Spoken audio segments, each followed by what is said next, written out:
So welcome everybody. This is the Winnipeg UFO meeting group that meets monthly.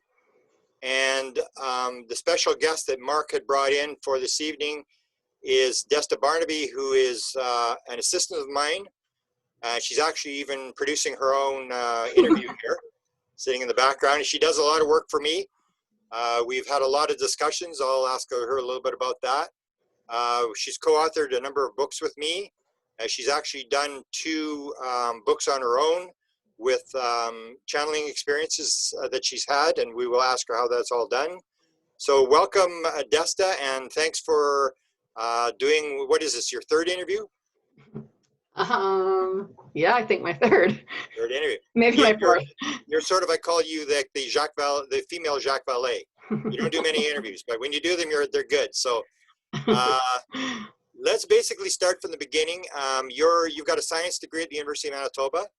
Yeah. You worked in the music industry, and so how did you get dragged into the UFO rabbit hole? And actually, well, let's start with the UFO thing, and then we'll get to the other paranormal stuff. How did I get dragged into the UFO thing? I don't know. I've been watching UFOs since I was a kid, since I was like, I don't know, 10 or 11, 12. My grandmother had actually seen, as you know, Charlie Red Star, just like you did. Okay. So we had a cottage right across from the lake, which was Carmen. Manitoba was on the other side of the lake. And we had a beach, like a lakefront cottage. And so even when I was really, really young, my grandma would always say there's UFOs out here, so we have to sit out here at night and watch them. They're always red stars that come over the lake. But I would never have known anything about Charlie Red Star until you actually started talking about it. So I didn't know that until we kind of figured out when the first time she saw it and when it was. And it, I guess, came right down the lane, the back lane of my grandparents' cottage. And my grandma was outside running away from it. And she said it was very close, like right on top of her and following her down the road. And it was a big plasma fiery ball of light kind of thing. So only because you said yours was 74, I think. 75, yeah. 75. So then I tried to figure out with my grandma when exactly the first time she was seeing it was the same time. And then we figured out on Google Maps that Carmen is literally right across the lake from it. So I guess maybe it was traveling around. So I was, interested or knew about them or whatever when I was very young because of my grandparents, I guess. Wow. And your family is also got some connections. Your mother helped edit books and is kind of interested. And your father, for people's interest, I think it may apply. Your father had a near-death experience. Yeah, I think my mom's on here probably right now as well. But yeah, my dad wouldn't talk about his near-death experience. But yeah, he drowned when he was very young. I think 10 years old or something. And yeah, so both my parents were always very open-minded and interested in all the different religions and everything. So I grew up with, my grandma was had used a pendulum and stuff and had seances in her basement. And we were sure that her house was haunted. And she always said that all of her family and friends, when they died, they moved upstairs to where my mom's bedroom was, and they kind of lived upstairs. So I was also always, interested and terrified of ghosts, I guess, that were supposed to be in her house, always terrified of it. Even we just sold the house a couple of weeks ago, and I was even still running upstairs and, making a lot of noise so I wouldn't attract the ghosts upstairs. But so I was always reading books, near-death experiences and everything since I was a kid. So I've been interested my whole life. You've had some support, I noticed, from your family, that it's quite unlike a lot of people where the family doesn't want anything to do with it, but it's good. And I know your mother even came on one conference to Toronto with us, and so you got that support. Now talk about your UFO experience. You have a sort of any UFO experience, and it sort of ties a bit into consciousness, which you and I talk an awful lot about when we talk. UFO experience, the close one I had in 2012. So I see what you mean. So so I saw one in 2012. I was just about to go to backpacking in Europe for the first time by myself. And it was 5 days before I was about to leave. So I was like, you know, I guess nervous of going and everything. So I was like maybe in a different, stranger mindset that I would normally be. But yeah, long story. I went out 5 days every night walking at, you know, midnight or 1 in the morning. I always used to do that in the summer. And yeah, had one of the nights I saw different things, many different, all kinds of shining lights, the helicopter thing bouncing, orbs, the fireballs, everything in those 5 nights. And but the consciousness tide one, I guess, would be I saw at one point I saw the one super far away, you know, just a bright light in the sky, and it was doing the like bouncing, the slow thing, which I always, that's for me since I've been young, that's the thing that tips me off that that's probably not a satellite, because it looks like it's bobbing on the water or whatever. It's like, you know, it's not just like going straight. And so I said, oh, well, here's another weird thing in the sky tonight. So if you're a UFO, come here. And obviously not really thinking it was a UFO, not obviously even knowing that you could have a connection to it or whatever. So I didn't expect it to come, but it was, you know, way off in the distance ahead of me, and it was going, you know, like that way. And then I said, if you're a UFO, come here. And the second that it did it, that I said that, it turned like a 90-degree angle and started coming right towards me. And I just thought, oh, that's quite a coincidence. And I wonder what that means. And it was coming. I just thought, oh, it must be a plane. It's turning. It's coming to the airport, because I don't really live by the airport, but you know, I know where the planes fly over. And yeah, so it was coming, and then it was coming closer and closer, and it had blinking lights on either side of it. But then at one point, as it was coming slowly closer and closer towards me, the lights moved together as one bright light, and it was coming closer. And I just thought, oh, this is, you know, must be, this is like 2012. So this is like the beginning of when people started, or at least when I started hearing about drones. So I had no idea what a drone was, but I just thought, oh, okay, so this is like some weird thing where some kid's flying a drone, just happens to come when I asked it to. And it's, I don't know how these lights are changing, but I was like, I don't know what's happening, because it was very low to the ground as well. And then it came and went right up on top of the elementary school I was standing in front of, and that was about 50 feet away from me. And it was, and at one point that solid white light broke into two lights again and went back together as one, and then went over the elementary school and just sat there. And I was like thinking like, okay, so it's a drone, so a kid is sitting somewhere with a remote control, so how does he know? How far away was he? I was just trying to like figure out what on earth it could be, because even though of course I knew about UFOs and I'd seen many before, I'd never seen that one that close up, and of course I never called it over before. So I was like, okay, so it's sitting there and it looks like it's watching me. And when I thought in my head, like, I wonder what it's doing.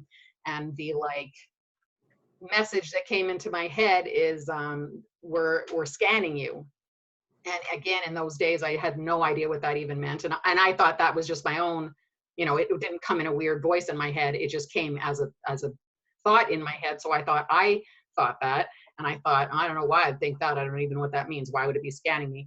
Anyways, it was just sat there, and I started getting scared, because it was just sitting there and it was so close to me and it wasn't moving. And I was just thinking, is this like am I doing a really stupid thing? I'm leaving in a couple days for this trip.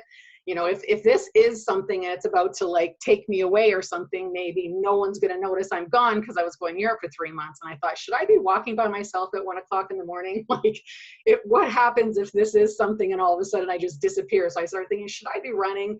And should I be getting scared? And it was just sitting there, and it was like the brightest white light I've ever seen before, but not bright enough where I was squinting. So I just kept thinking, like, how bright of a light are on these drones?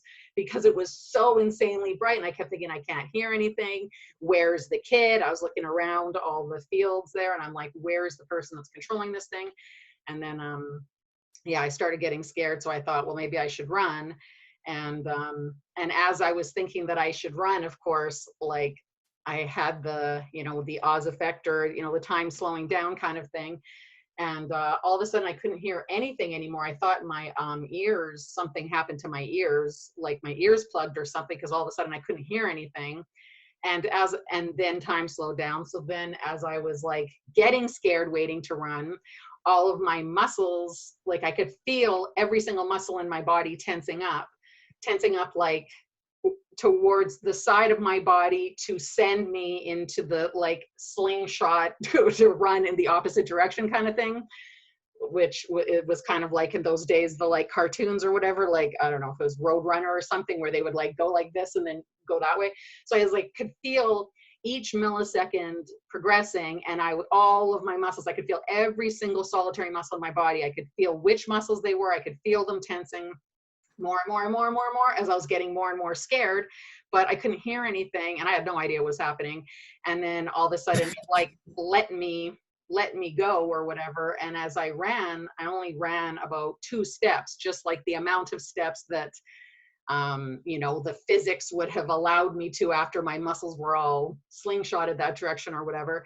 And I only ran 2 steps and I stopped and I instantly started like bawling, like crying, like bawling, like, and I was absolutely heartbroken and I was running. I started running after it because the feeling came over me that like I wanted them to take me away, of course, right? So I was like, couldn't believe that I chose to run.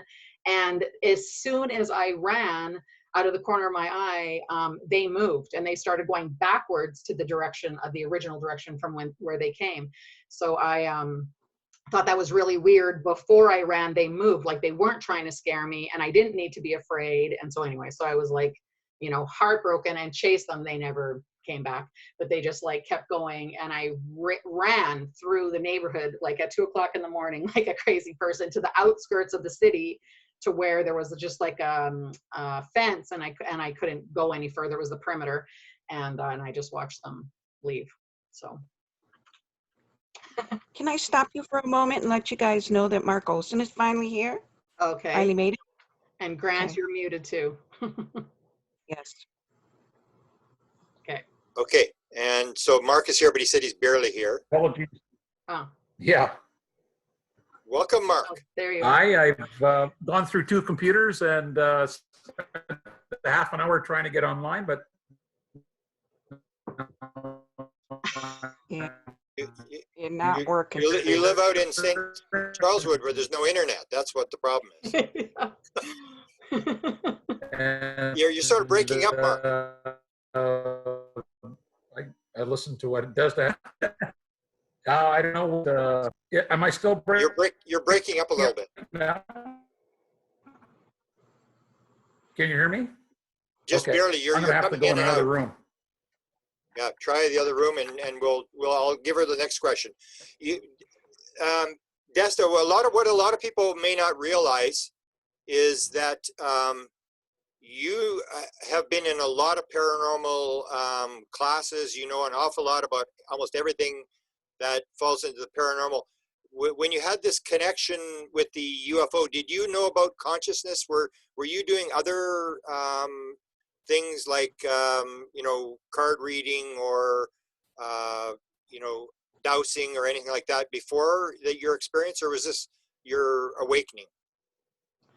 Well, I definitely, like I said, I knew about UFOs. I mean, I'd watched, every UFO movie and probably every TV show, like that kind of stuff. But, and I had a bunch of books because I read them, but I would never have known something like that. I definitely didn't. And in 2012, yeah, I had taken many healing courses. Dowsing, probably I was dowsing and tarot cards and palm reading, that kind of stuff I was doing when I was like 13 or something. But all the healing stuff I started taking probably when I was 18, when I turned 18. So I'd taken a lot of those things. So I mean, like the consciousness connection aspect, I would have known each of these fields separately as having their own individual consciousness connection, right? But I didn't at that point, I wouldn't have thought that everything was connected in the way where I had any idea that I called the thing, because I didn't even believe it was a UFO even after that. I still went home and I was on MUFON, like, you know, trying to figure out if anyone else saw anything, and just kept thinking it must have been a drone, it must have been whatever. So I wouldn't have made that connection because I wasn't sure what was happening, and I'd never seen anything that close before. And even though I probably had a ton of books about abductions, like I wasn't abducted, so I wouldn't have put that two and two together, and I wouldn't. So I would have known in a whole bunch of fields their related consciousness connection, but not a connection between everything. So I wouldn't have at that point. Yeah, I'm not sure people realize how many things you can actually do. It's incredible how many courses you've taken. So go through what you do. You do QHHT, you do healing, you do dowsing, go through the list of things that you work on.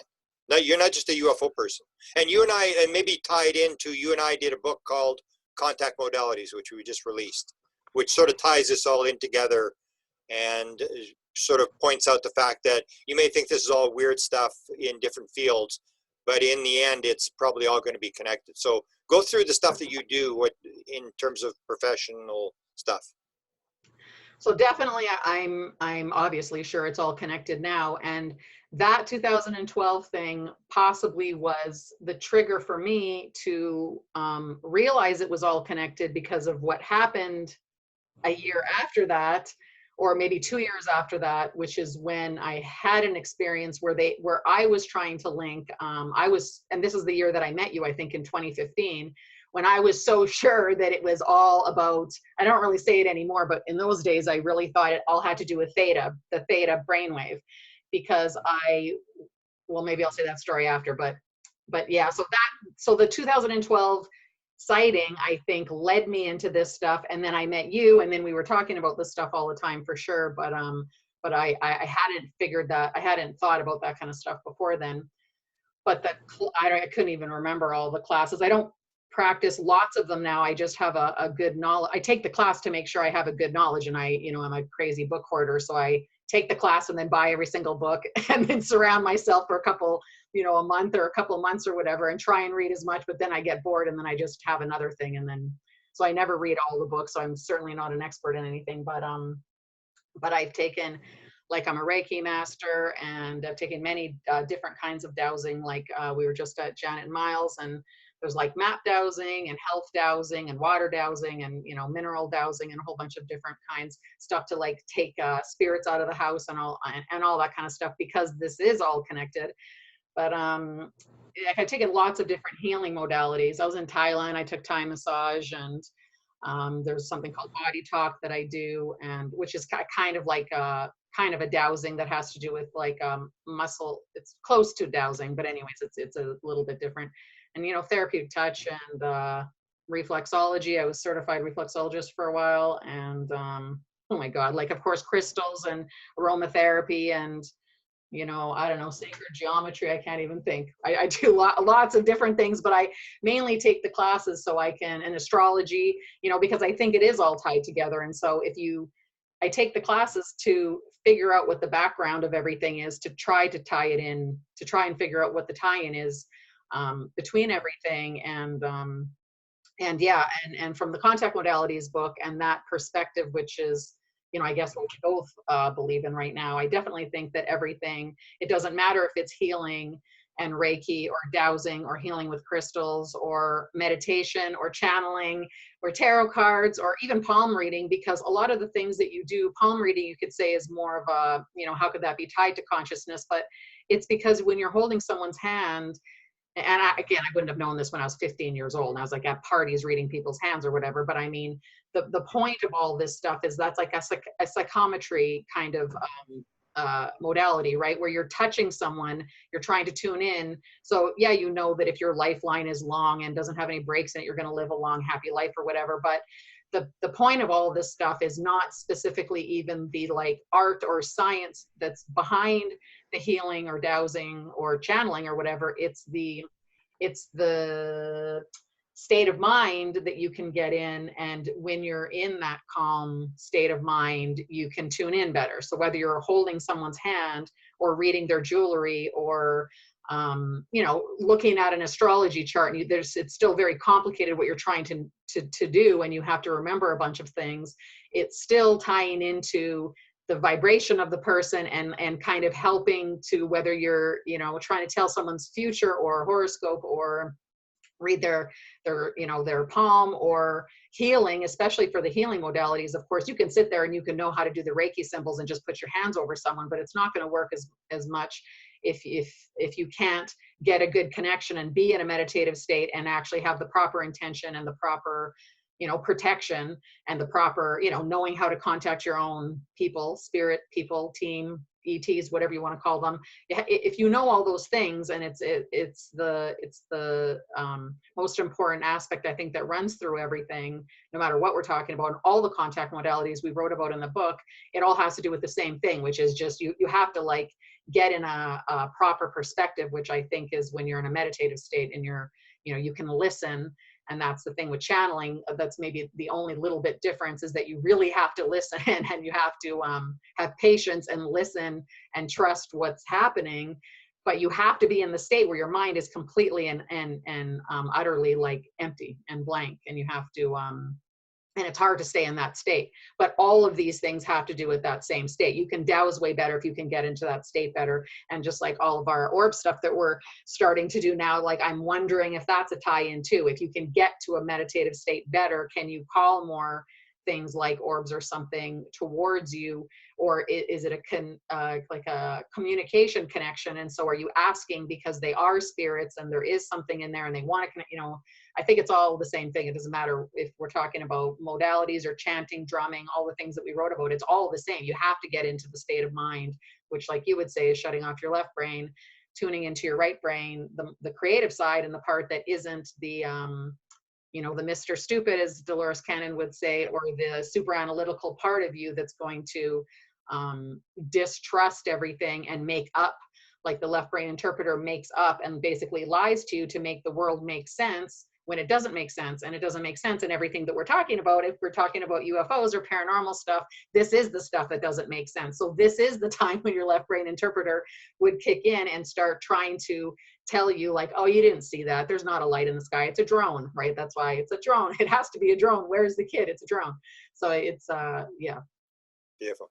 I'll bring Mark in here, but I just want to make a comment because even I was impressed the other night. We were at Mark and or Miles and Janet's house, and you had you're doing your dowsing thing, and you had your book, and you had all your tools, and you're going from book to book and flipping charts and stuff. And they were just sitting there; their eyes were just looking, and I was looking at us like, "Wow, man, she knows what she's doing here." And they actually hired you; they wanted you to teach somebody else. So it was pretty impressive. I think people have to realize that you have an awful lot of talents across not just the UFO, but across a lot of different spectrums of paranormal stuff. And you've done a lot of study. People need to know that. So Mark, are you back? I am, and I'm not sure how. I see I have perfect signal. I'm not sure you're reading me well or not. You're sounding good. And just to let Desta know, she's up to 51 people. She could break a record. Go ahead, Mark. Let's see if I can destroy that and try to get it down to about 30 by the time I finish. Anyways, I do apologize for being late and all the disruptions of. I'm not a technology guy, and I've just proved it several times over. One of the things that Desta does have a number of talents, gifted. She's also been dabbling in remote viewing, which is sort of a Grant. You and I actually went up for lunch with a mutual friend, and the circumstances of how that all came together is quite unique, but obviously plays into how the universe plays its games, and what was meant to be was meant to be. So one of the things, Desta, I have a tremendous interest in remote viewing. You know, I followed Daz Smith and Dick Algeier and, you know, all the remote viewers that are out there. But I've also met a number of gifted people, and our group has met gifted people through the remote viewing and also through this particular meetup group. So maybe if you can tell us a little bit about your remote viewing experience, and where I'm going to lead you to is your first experience, where you and I had a quick conversation last night just to catch up, but we'll sort of lead into that just with our mutual friend. And you're basically going through things to get better at what you guys do, and you practice these sort of things, searching for missing children and people. So maybe if you can just start a bit by going into how you got into the remote viewing part of it, and how you work with these groups that work together. And let me shut up. Okay. Well, I guess, let me think. So I started doing the remote viewing. I can't even think of what year it was, but a couple of years ago. And so we met, Grant and I met a woman who I don't think wants her name, said either, so I'm just gonna, hold on, mute someone here.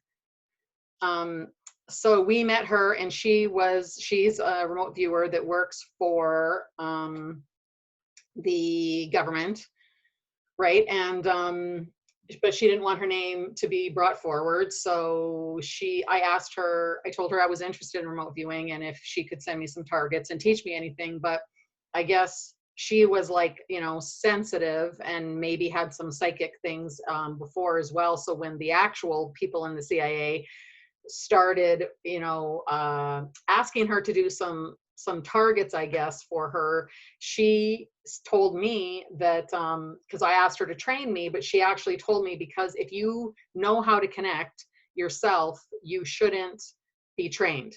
So I don't want to train you, because if you know how to channel, then this is what the CIA, this is what they told me is use the gifts that you already know how to use, instead of like learning it our way or whatever. And then, it may be side swiping kind of the technique that you were already using. So she sent me targets, and I spent, a long time doing targets with her or whatever. So I could and it was different than channeling. So I kind of got a feel for doing targets, like blind targets, and figured out how the feedback worked and everything. So I was very happy for her to be helping me and showing me that stuff. And then when our mutual friend, we went for dinner or for lunch, all of us, and I met her, and she runs a nonprofit organization which helps people look for missing children or cold cases. So missing people that were cold cases.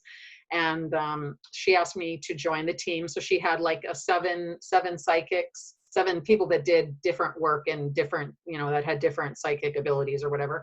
And then there was 7 people that were on like the law enforcement and private investigator, and, people that were, helping on that side of it. And so she asked me to be part of the team, and I, obviously have never been trained in any of this. I didn't even think I was channeling for years and years. And I was like, I have absolutely literally no idea how to do any of this. But she's like, but you remote view and you channel and you douse. And I'm like, but I don't know how to find a missing person. Like I douse, I didn't know how any of that was connected again. So she said, there's these long questionnaires. So basically, there's other organizations that are like this as well, that are trying to help people find or trying to get answers to families that are trying to, find their missing loved ones. And so how this woman conducts this is that there's this long questionnaire of like, is the person, alive or dead? What are the circumstances? Is their body buried or, resting somewhere? Where? How did they die? Was there drugs involved? Was there, it's like 5-page, I think there was like 100 questions or something. And so she just said like douse through the questions and then try and remote view. But I was used to doing target remote viewing. So I'm like, but there's no target. So I don't know how I'm supposed to be tuning into anyway, she just said, well, try it and see what comes up or whatever. And I didn't know what I was doing. So I just thought, well, I don't know how to remote view something where I don't have a target number. So I guess I'll just channel. And I'll just I thought I was cheating actually by thinking I'll just channel and ask the people, the things, this person's missing. Can you give me any information on this person? Because I don't know what the hell I'm doing. And so I dowsed all the questions. And as you're dowsing the questions, is the person alive or dead? You're getting a yes, no. You can ask so many different questions when you're dowsing. I got a very detailed story already from the dowsing. So then when I went and started channeling and just said can I get any information? I don't even literally know, and that's why I now think channeling and remote viewing is so tied together, because I don't know if I was remote viewing or if I was channeling, but it was like channeling where I got a bunch of ideas in my head. But all of these cold cases that I worked on, I got tons of images, way more images than I get normally when I channel. I get like you know, of course it doesn't come into words or whatever. It comes with like feelings and feelings. Basically, it's like a feeling that you have to deconstruct and translate into words, to type the words kind of thing, or to understand what the feeling, what the message behind the feeling is. I don't know. Anyways, but this the cold cases, I was seeing like things. So I would see, you know, a guy walking down and there was paneling on the wall and this guy's wearing like bell bottoms or whatever. And I'm going to mute a couple people here. Hold on. So, yeah, so I just, I didn't know what I was doing. And I thought, well, there's no way this worked because I don't know what I'm doing. I did see a bunch of weird stuff, but I had no idea what stuff was. And so I wrote it all down and made a big report. We send it into to the woman who runs this group. And then she compiled all 7 of you know, the team that I was working on, all of the information that all of us got, and then send it back to us so we could see how everyone else answered the questions. And we worked on quite a few cases, and it was like absolutely shocking to me that most of us had exactly the same story for almost all of the cases.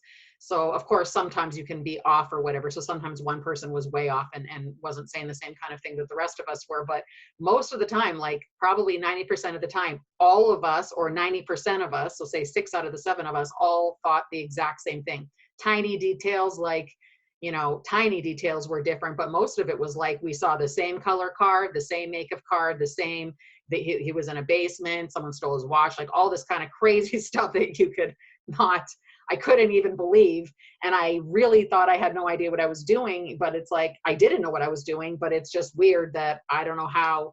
I guess that's the main thing with all this kind of stuff, is you just need to like care about what you're doing and have some feeling behind it, put the intention in that you want to try helping and that you're doing it for good reasons or whatever, and then just see what comes. And I guess maybe that's the only trick there really is to any of this, because I had no idea what I was doing, but I was on the exact same page as almost everyone was in almost every case we did. And we were lucky enough, I actually went out there to Philadelphia, and one of the cases, the guy it's a cold case of a guy that disappeared a long time ago, like in 1990 or maybe even the late 80s or something. And we went out there, and we had one of the retired policemen with us. It was me and our mutual friend, and she knew someone from the government who was part of these remote viewing programs a long time ago, and she invited him to come with us. And so she gave him the case and asked him to do a remote viewing on it, and then we went with him. So it was me and her, this man from from the remote viewing project from the government, and we all went in a car, and we went to an area where one of the people on the team actually had coordinates. So we drove out to where the coordinates are, and then we kind of were just randomly for the entire day just driving up and down roads to try to feel where we each felt like you know, we were getting, you know, warmer or whatever on the trail. And I had very specific, like I had a picture, like again, it was all visual for me, these things. So I had a picture of like a stream and like little white rocks and like this little like shack kind of thing, and a big open space with the river there, a winding road, and then like an I don't even know what it's called, like a cliff of rocks or whatever, but it was like in the middle of a forest, but it was like, you know, anyway. So, and as we're driving around, we're like, oh my God, this feels like, oh, it might be here. But anyways, we started coming, and I saw the foundation. It was literally the middle of the forest. It was a winding road in the middle of the forest. And there was like, you know, a square of the foundation to where a building used to sit. And I was like, holy shit. And there was a river right there, and it was the winding road. And I just thought, oh my God. And there was the bank of the like rock wall, like the cliff or whatever back there. And I was like, holy, wait, this is crazy. But there was a bunch of trees in front, and I thought I didn't have any trees. It was all open area until it got to the rock wall. But I asked these two guys, like, how old do you think these trees are?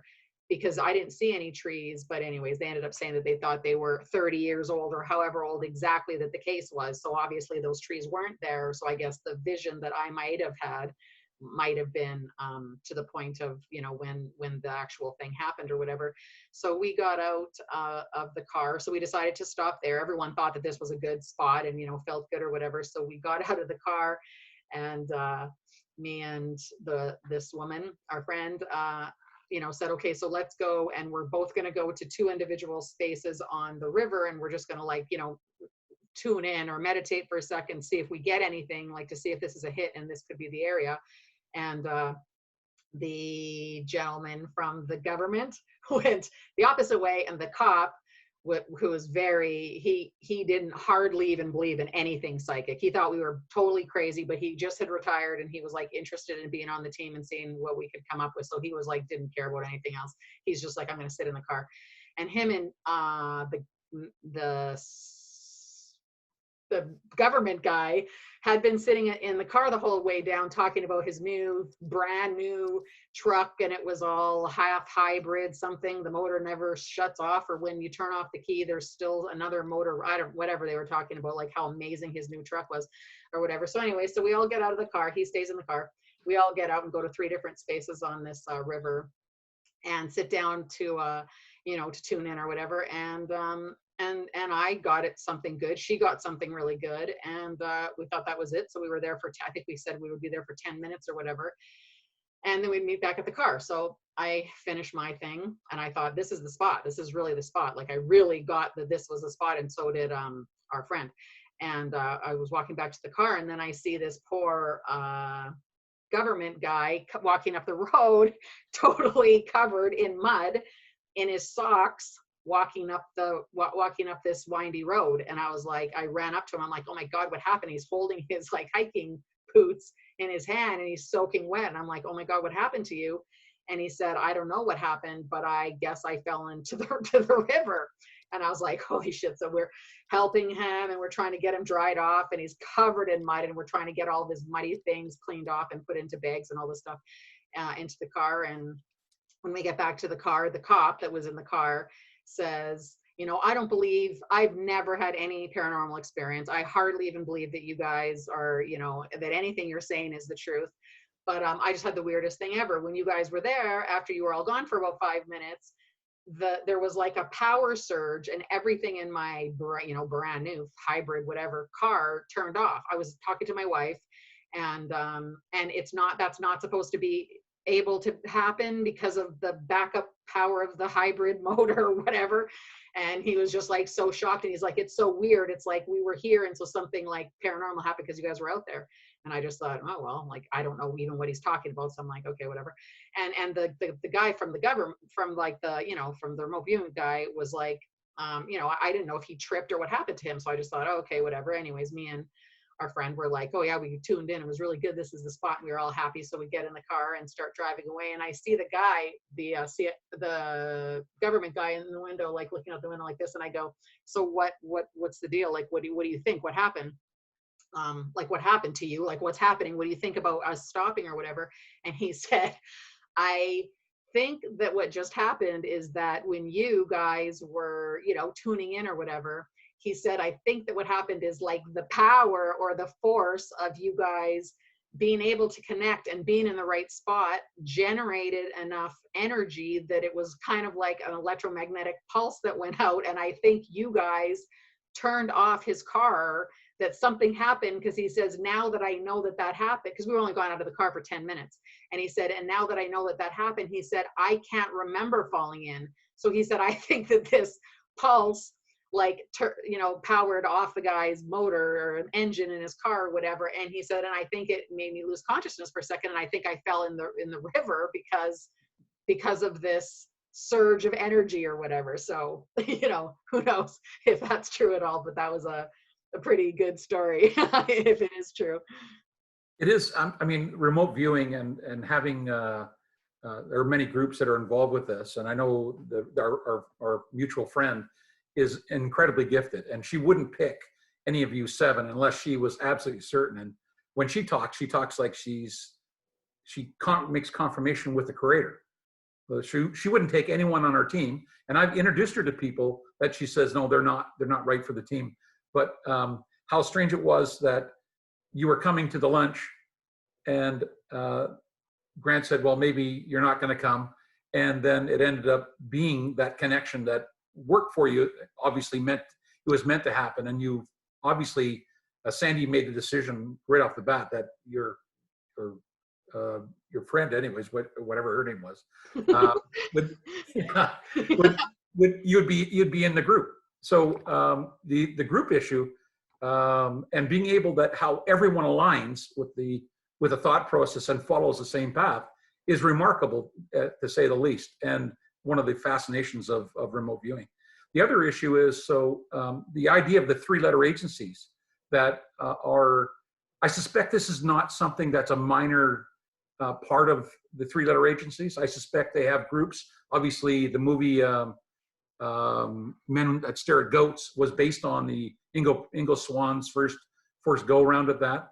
And I suspect that we're behind the scenes, even like, for instance, the Donald Trump or the number of threats on the president's life is being dealt with by remote viewers.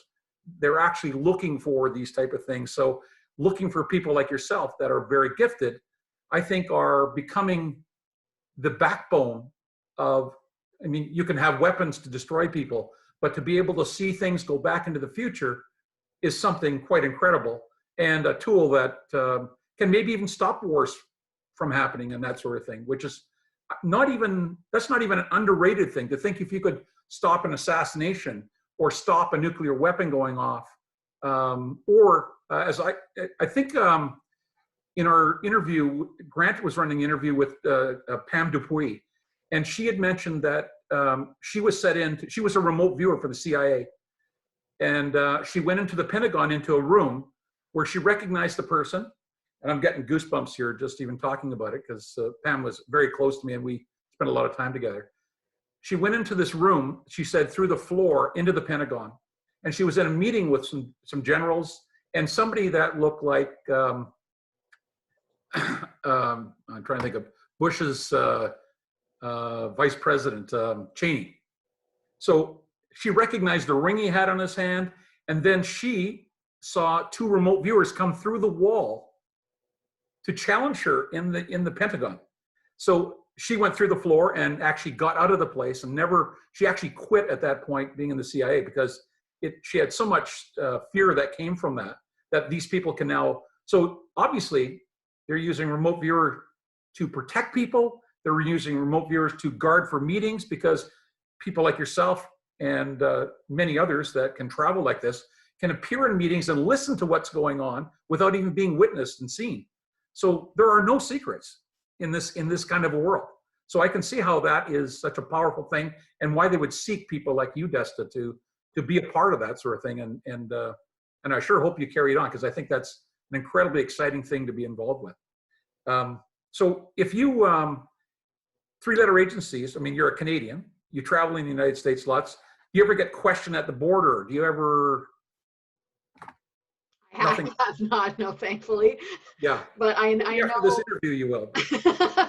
all of the, you hear enough bad stories. I know that most people that I know, and especially Grant, says that he's never had anything bad happen to him. And so I don't ever expect anything bad to happen, but you do hear those things. So I would be, I've been asked by people that, to be part of groups, but yeah, like, you don't know if you don't know very well all the people in the group, I would never personally join a group, because you don't know what their intentions are. So our friend is trying to solve for free. It's like a volunteer thing for me. So for me, she's not making any money. We're helping someone. I'm not making any money.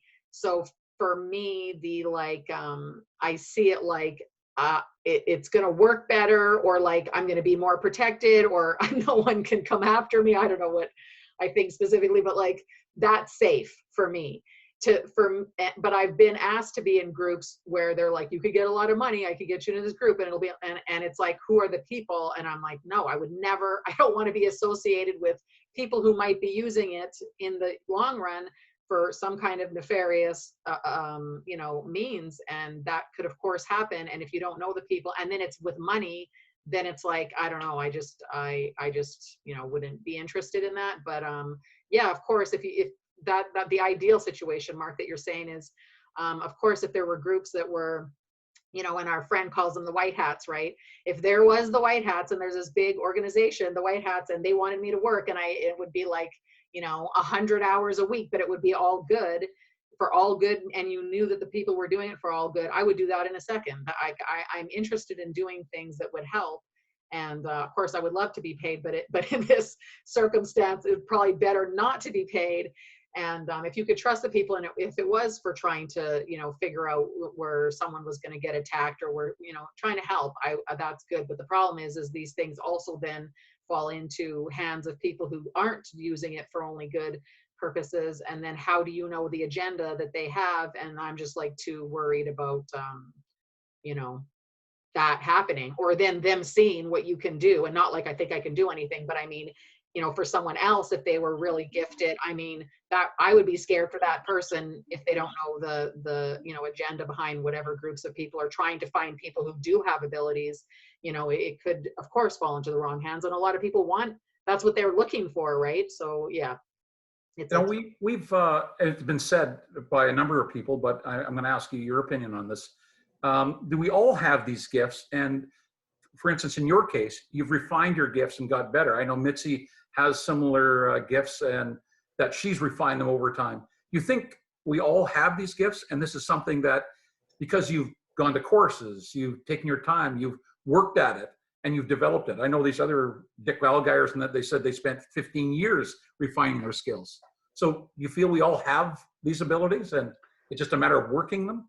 Absolutely. Like any of the stuff most of the courses that I've taken were for, you know, for healing kind of things, where you have to, and at this point, I would probably, not like I'm trying to dissuade anyone from doing this, but at this point in my life would not pay to take another healing course, because I think that there's the trick that's behind all the courses is the same thing. I've taken enough, and I'm very happy to have paid and taken all of them, because I've learned the big picture, in my opinion. And that is that you don't need to figure out one specific type of healing. You need to figure out how to get to the place in your own mind, and the proper intended connection, and, you know, coming from a good place and all that stuff. And then you can do anything. You could be in different dimensions on different planets talking to ETs, or healing people, or remote viewing, or you could be doing anything. And I think that, so for me personally, I'm happy I took all those courses, but any of these kind of courses, the remote viewing and the channeling, I did not take any courses at all, ever. So I taught myself, and it's basically through practice. So I don't think it's a gift, and I would never say that. I don't think I have any ability. I don't think it's a gift. I think that anyone can do it. Just nobody thinks you can, and nobody, I'm lucky enough that I haven't worked like a full-time job for a long time. And so I have a lot of time. So I'm very lucky. So I can read all these books. I'm on YouTube. I'm watching lectures all the time. I am interested in it. So I figured it out myself because I have an interest. But for a lot of people that are really busy, then they think that it's a gift and an ability and stuff. I don't think it is, personally, and in my own opinion. I don't think it is. And I think anyone can learn any of these in a very short amount of time. You just have to, like, if you really want to do it, it does not take long. I really wanted to be, and I didn't even think it was channeling, but when I was just trying to like have like astral travel, have like an out of body experience, I only really worked on it for like 7 to 10 days, less than 2 weeks. And then I was just so frustrated because I couldn't do it in that small amount of time, that I basically just like screamed to the universe to like help me, because like, how are you supposed to do this? I don't get it.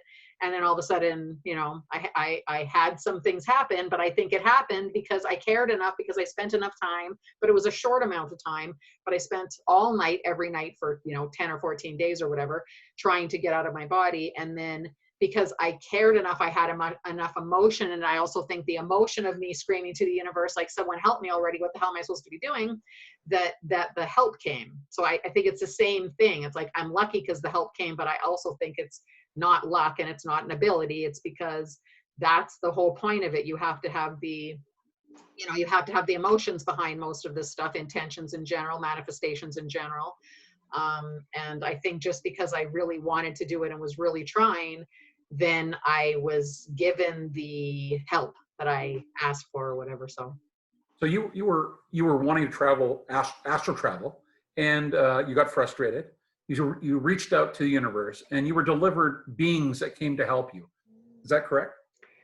And how would you describe these people that, or these beings or entities that came to you? Well, it was, well, I don't think I've ever said that, but it was a being, like, it was like a gray being, looked like a gray, maybe a little bit differently, but a long fingered, long armed, and I didn't just see it as a vision in front of my head and it was like in front of my face or whatever. And it was more like, again, it was more like projecting images kind of thing, where when I asked for the help, there was a being that was like, maybe like I don't know, maybe a sparkly gray, or I'm not sure, but I've never seen a picture of it before, so I don't really know, but it was like, had big black eyes, but it was like sparkling, like a sparkling, I don't know. I never seen anything in all that rest of the time like that. So I don't know what it was, but it was like a sparkling, shining,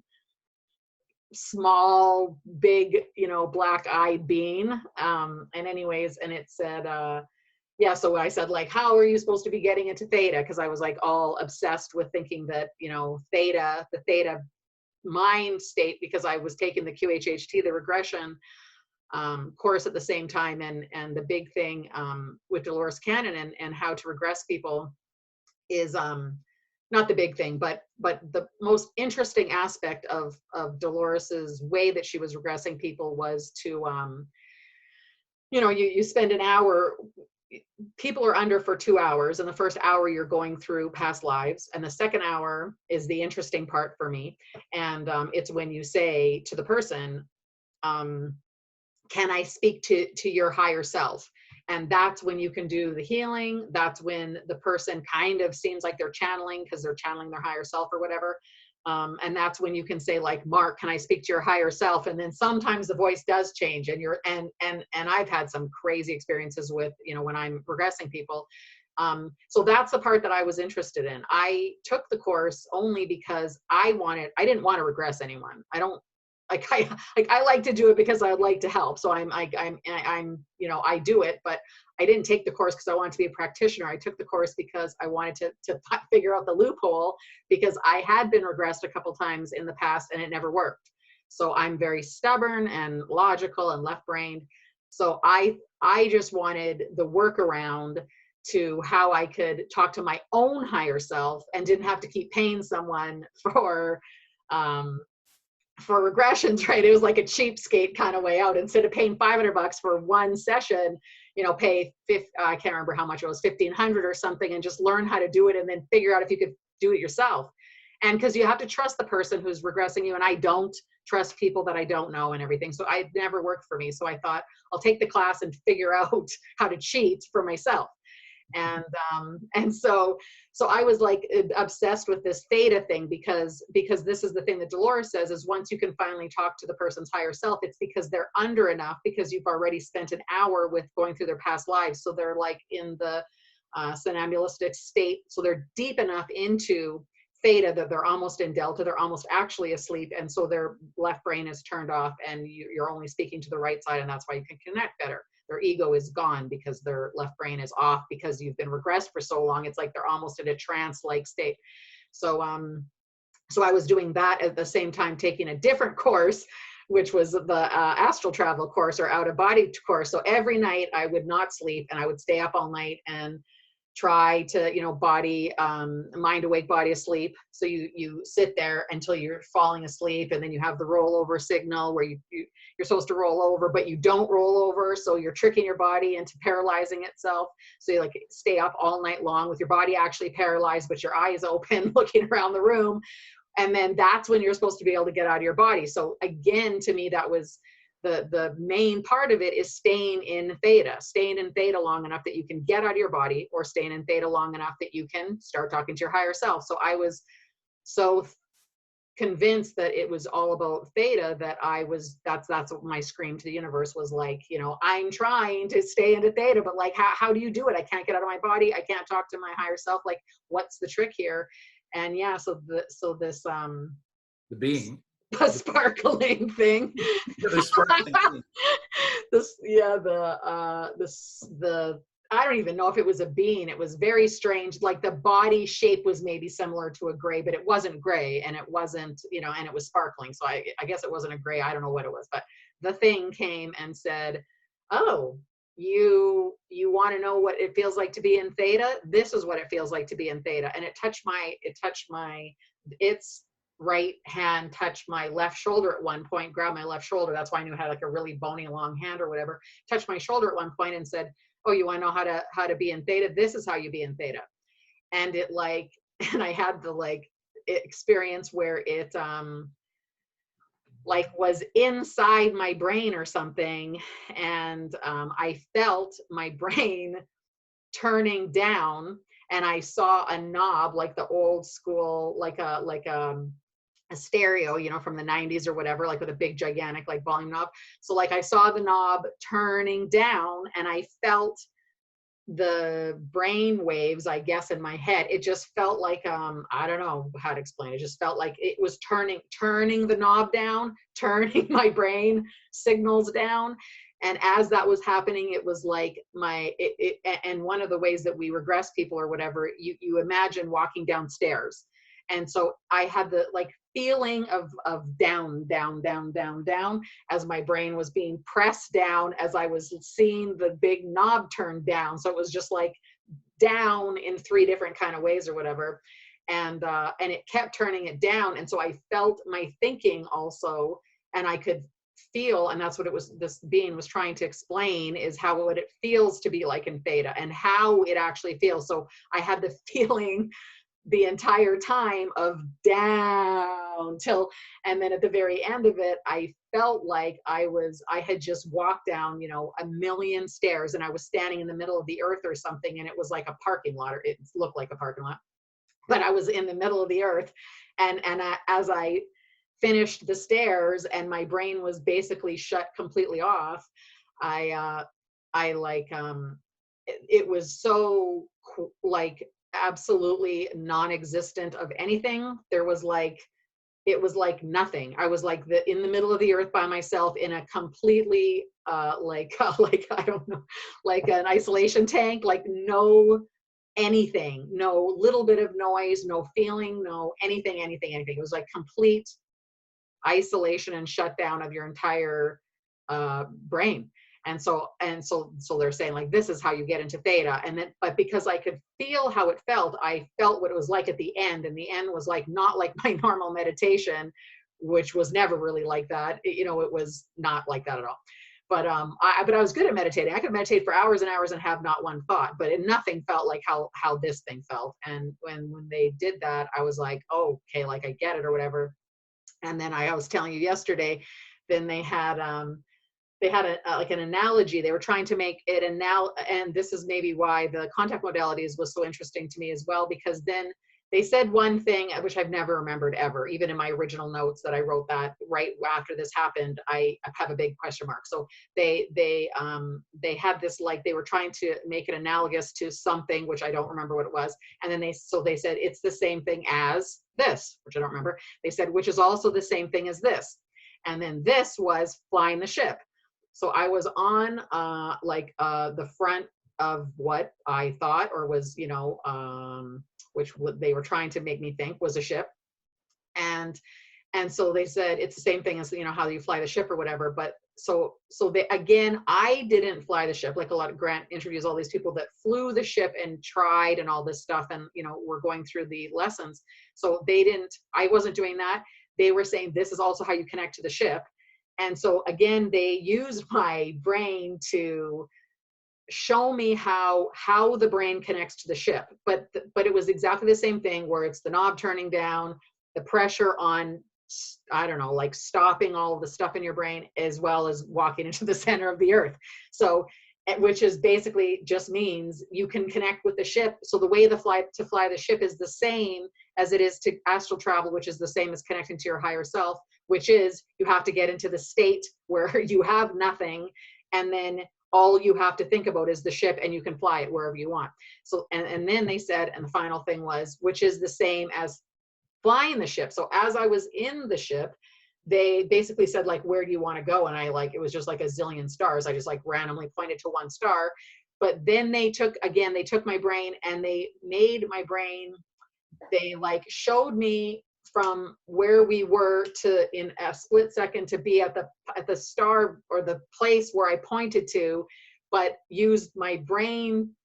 Like, they used my brain to bring us there. So anyways, they were just trying to say, like, this stuff is all the same. It doesn't matter if you want to fly the ship, command the ship, like being, you know, or channel or astral travel or all this stuff. It's about getting to theta. And they never said the word theta. And I don't even say it anymore, because I don't even know if it's theta. It's just, it's getting to the state, which is the contact modality, is the book that we did. So it's just about getting to the trance-like state.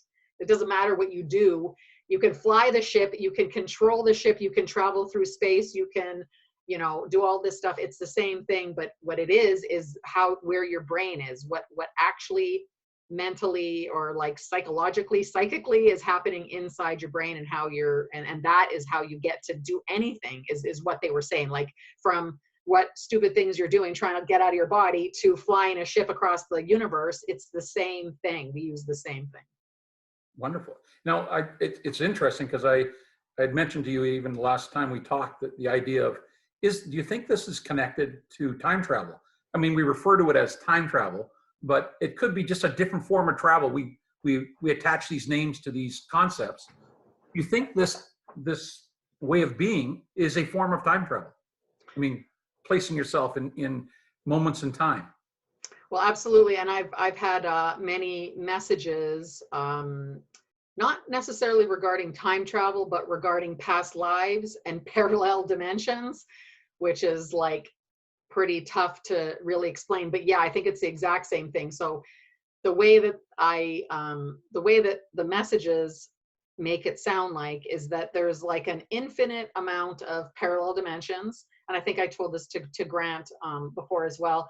And I had like this picture of like a gold Buddha, the fat, you know, Chinese Buddha, not the Indian Buddha, but the Chinese Buddha, the big fat laughing, you know, golden Buddha, with his head cut open, like sliced off. And they're like an infinite amount of these like sparkling like cords or something coming out of his brain.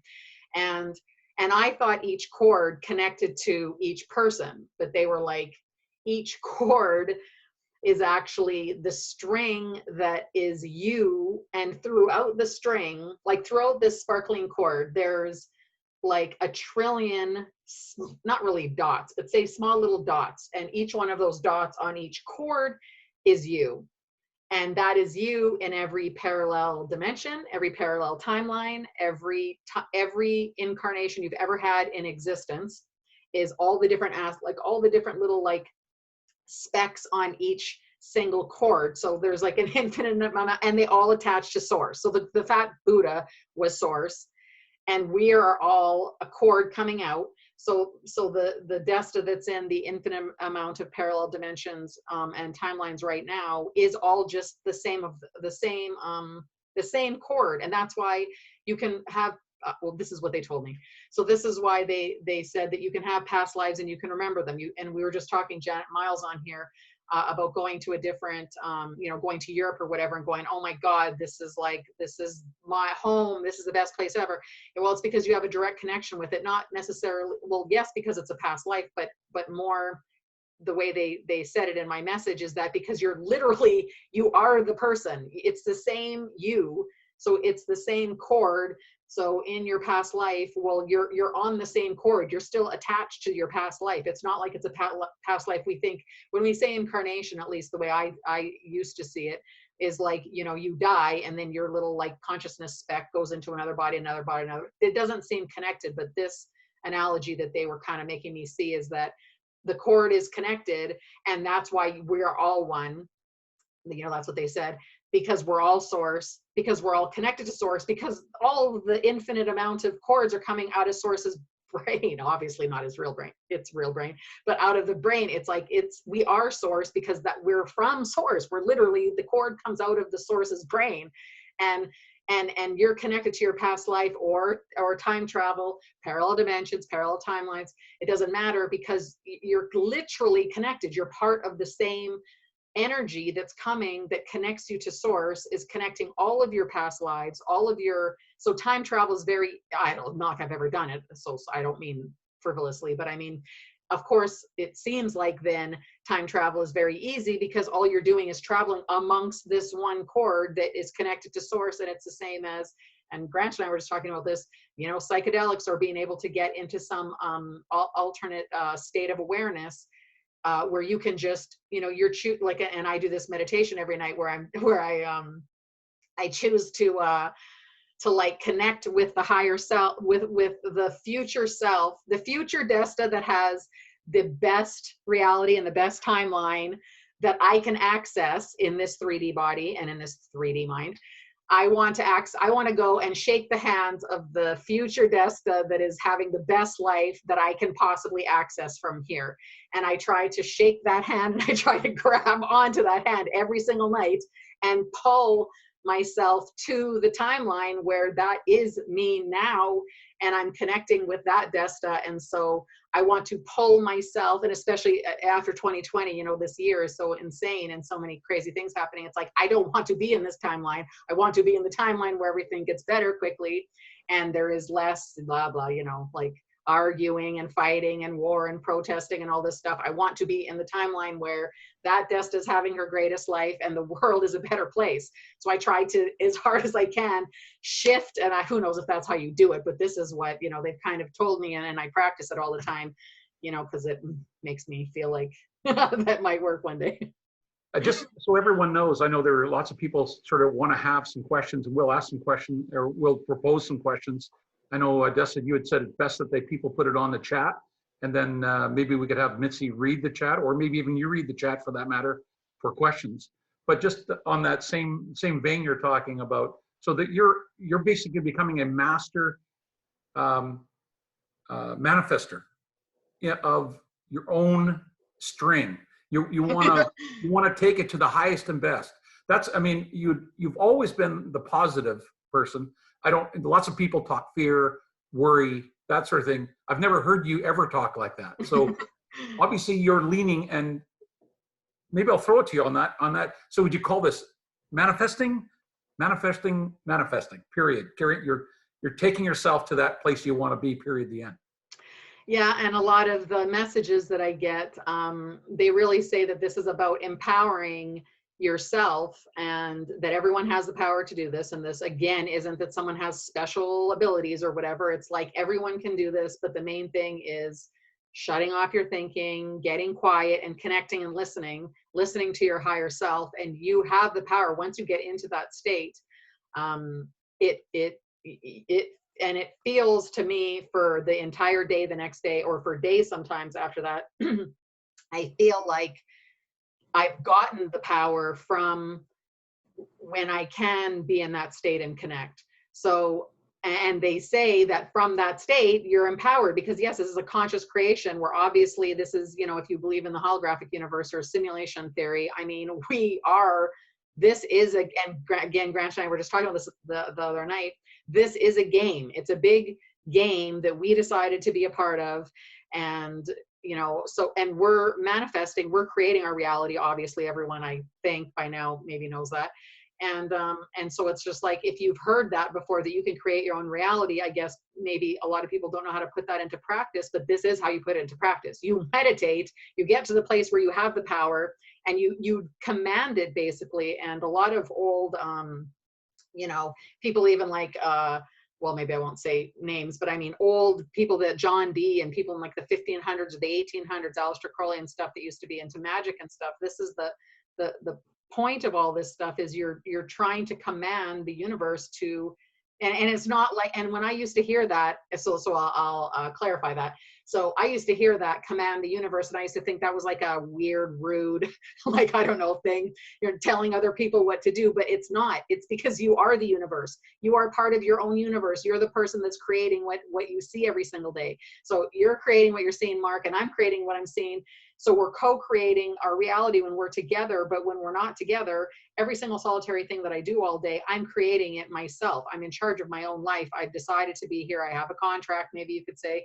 Before I came here, I decided to learn all these lessons or whatever. But aside from that, like the fatalistic parts of it, maybe, which is like the lessons that you wanted to learn, every other thing that's happening, you're creating. And so the manifestation, the powers that you have, of course, are obviously in us all, because otherwise we wouldn't even be here.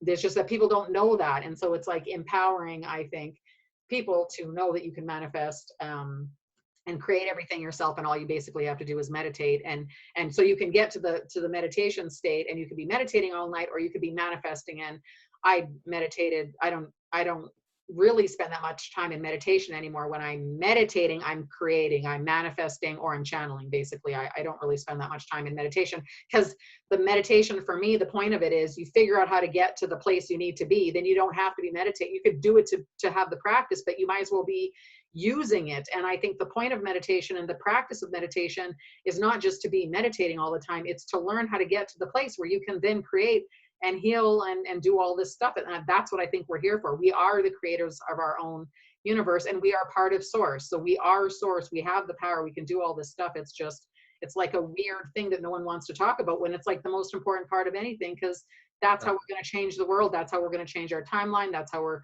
going to, you know, spread the love and make everyone know that we're all one. It's all the exact same thing, but it's like no one thinks each individual person, most people think that they have no power in anything, not just like voting for the next president or something. It's like people think they have no power in anything. And I think we have all the power in everything.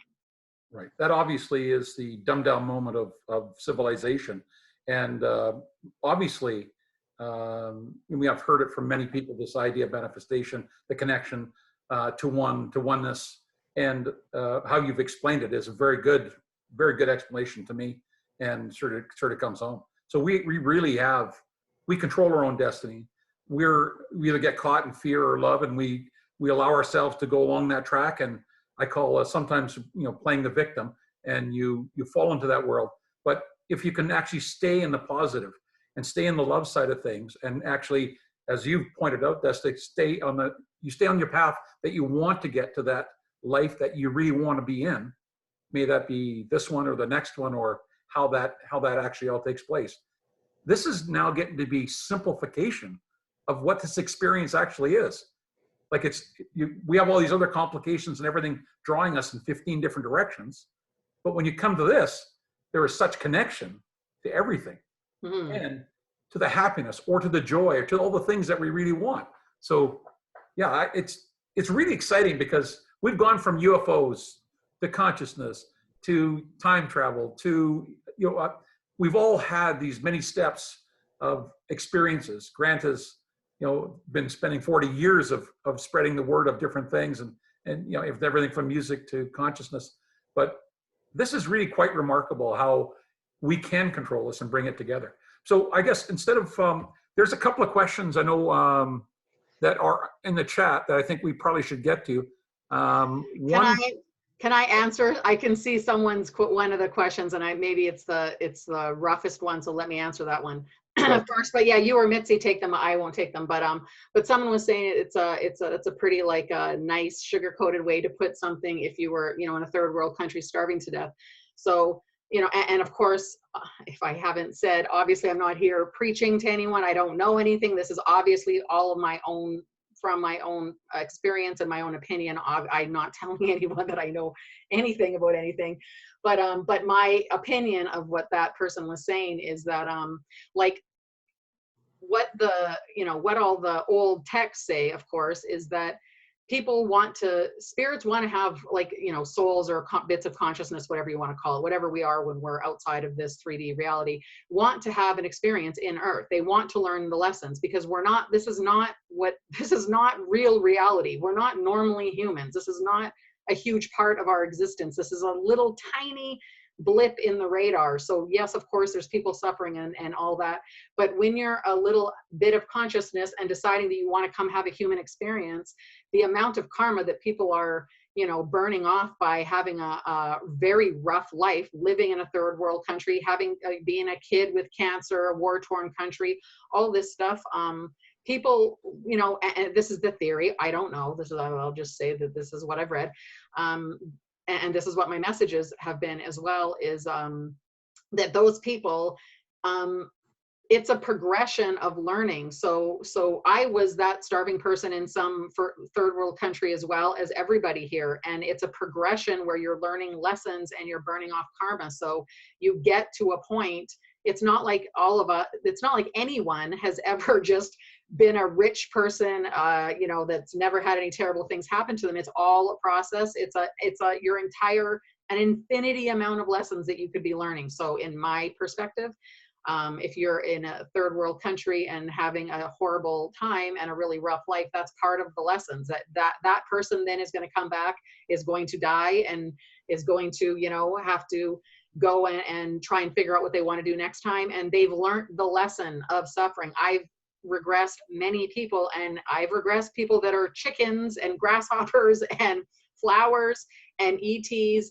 and struggling people that were here 1,000 years ago when no one had anything and everyone was struggling and everyone was dying and everyone's kids were dying. And we all have been there. We didn't just appear like this right now. We've all been on other planets, dimensions, timelines, blah blah, whatever, and we've all suffered. That suffering is part of this whole entire journey. So that I'm not trying to say that this is like some special thing. It's just like us that know what's happening, what we're talking about, and not like this is everything that's happening, but for our purpose of like trying to talk about spiritual evolution or whatever is like, we've mastered a bunch of lessons and we're still suffering. I'm sure every single person on this, that's in this group today has had horrible things happen to them this life and in all of the other lives. That's part of it. So yeah, this is definitely not, I'm not trying to say, I can't even imagine what this person thinks I was trying to say, but anyways, that's my perspective.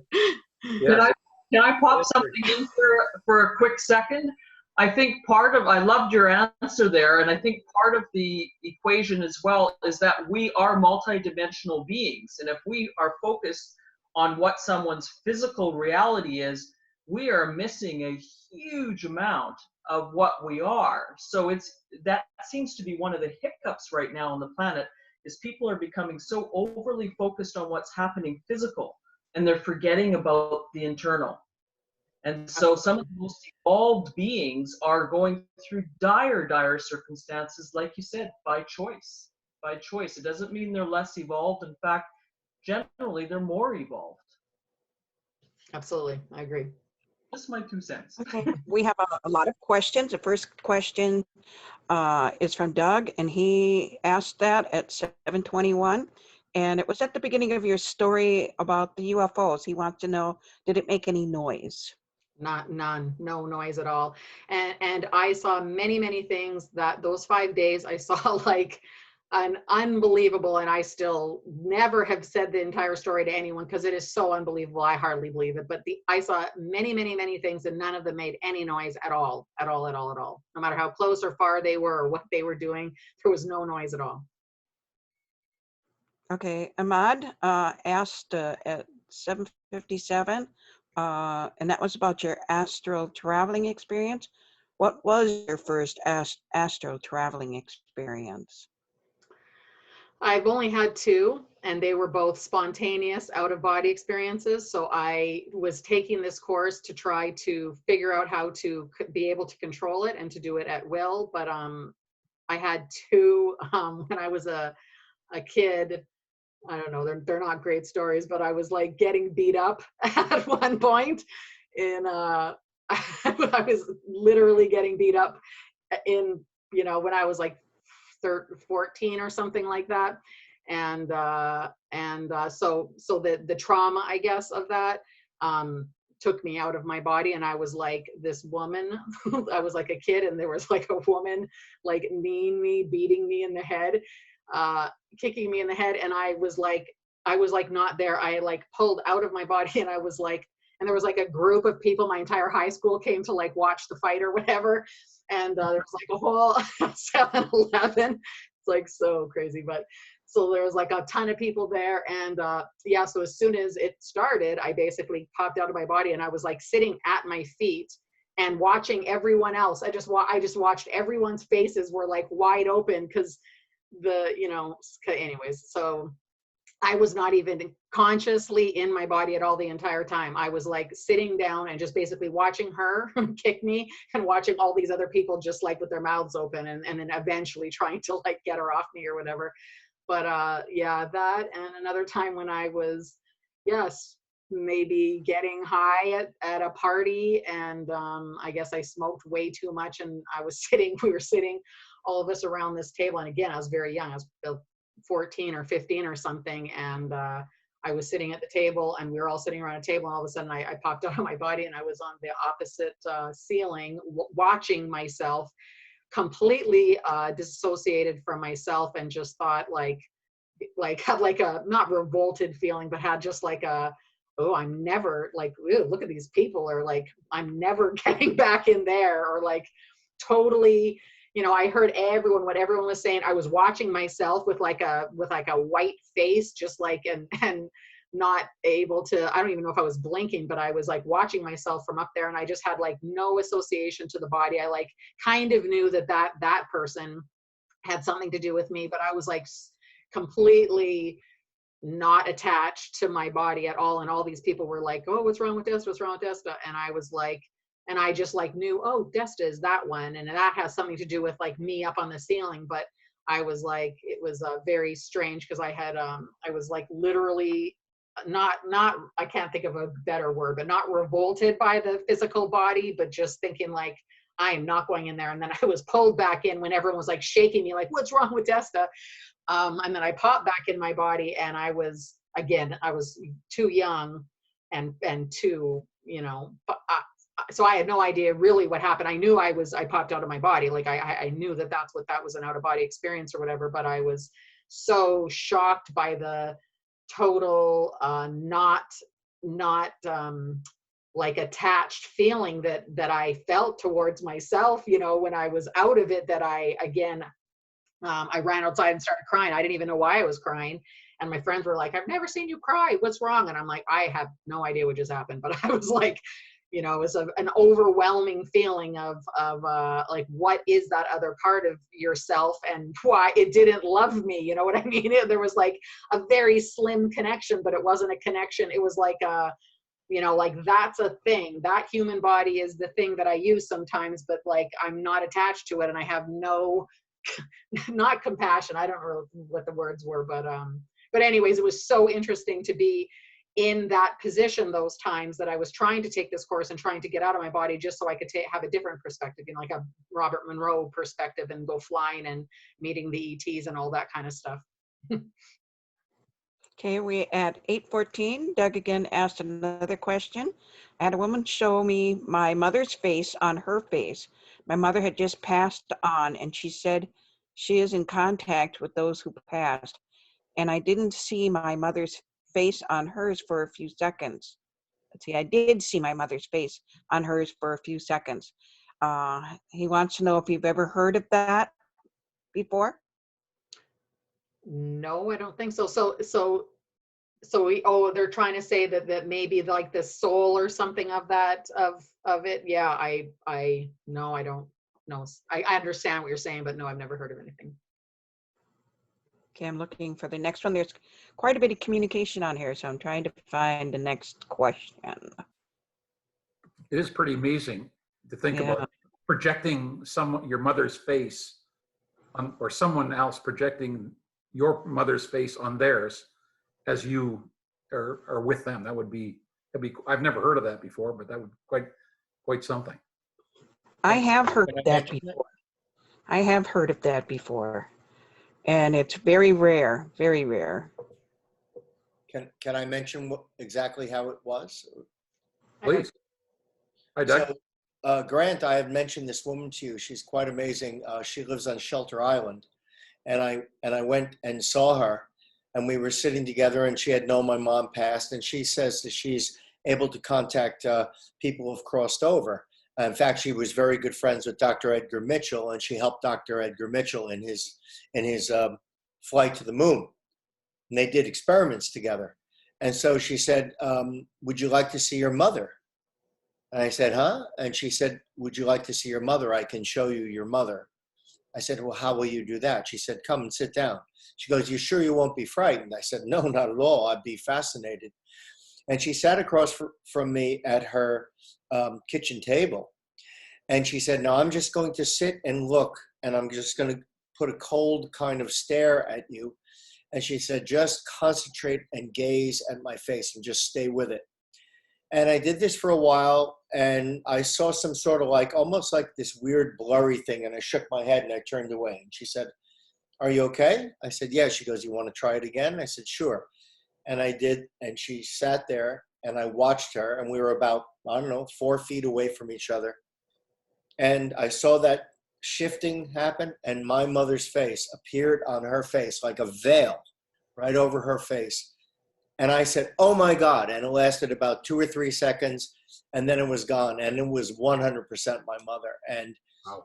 She had that ability to do that. I was wondering, Desta, if you had, because I know she knew psychometry, Mhm. and she's quite an amazing person. Her name is Dr. Suzanne Mendelson. And I just wanted to ask you because I never saw or heard anybody do that before. No, yeah, you got to wonder if if she could connect with the consciousness of your mom and she was pulling the information, or if she could get your mom and your mom was helping to, you wonder, yeah, I've never heard of it, but it's definitely interesting. She basically said she pulled my mother's physicality, her image right down over her. And it was one of those moments where you're like, really? I mean, you sure? Was it really her? And I tell you, it was. I drove home and called my sister. I'm like, I saw Mom on Suzanne's face. It was just incredible. So it's either an amazing power of suggestion or she did it.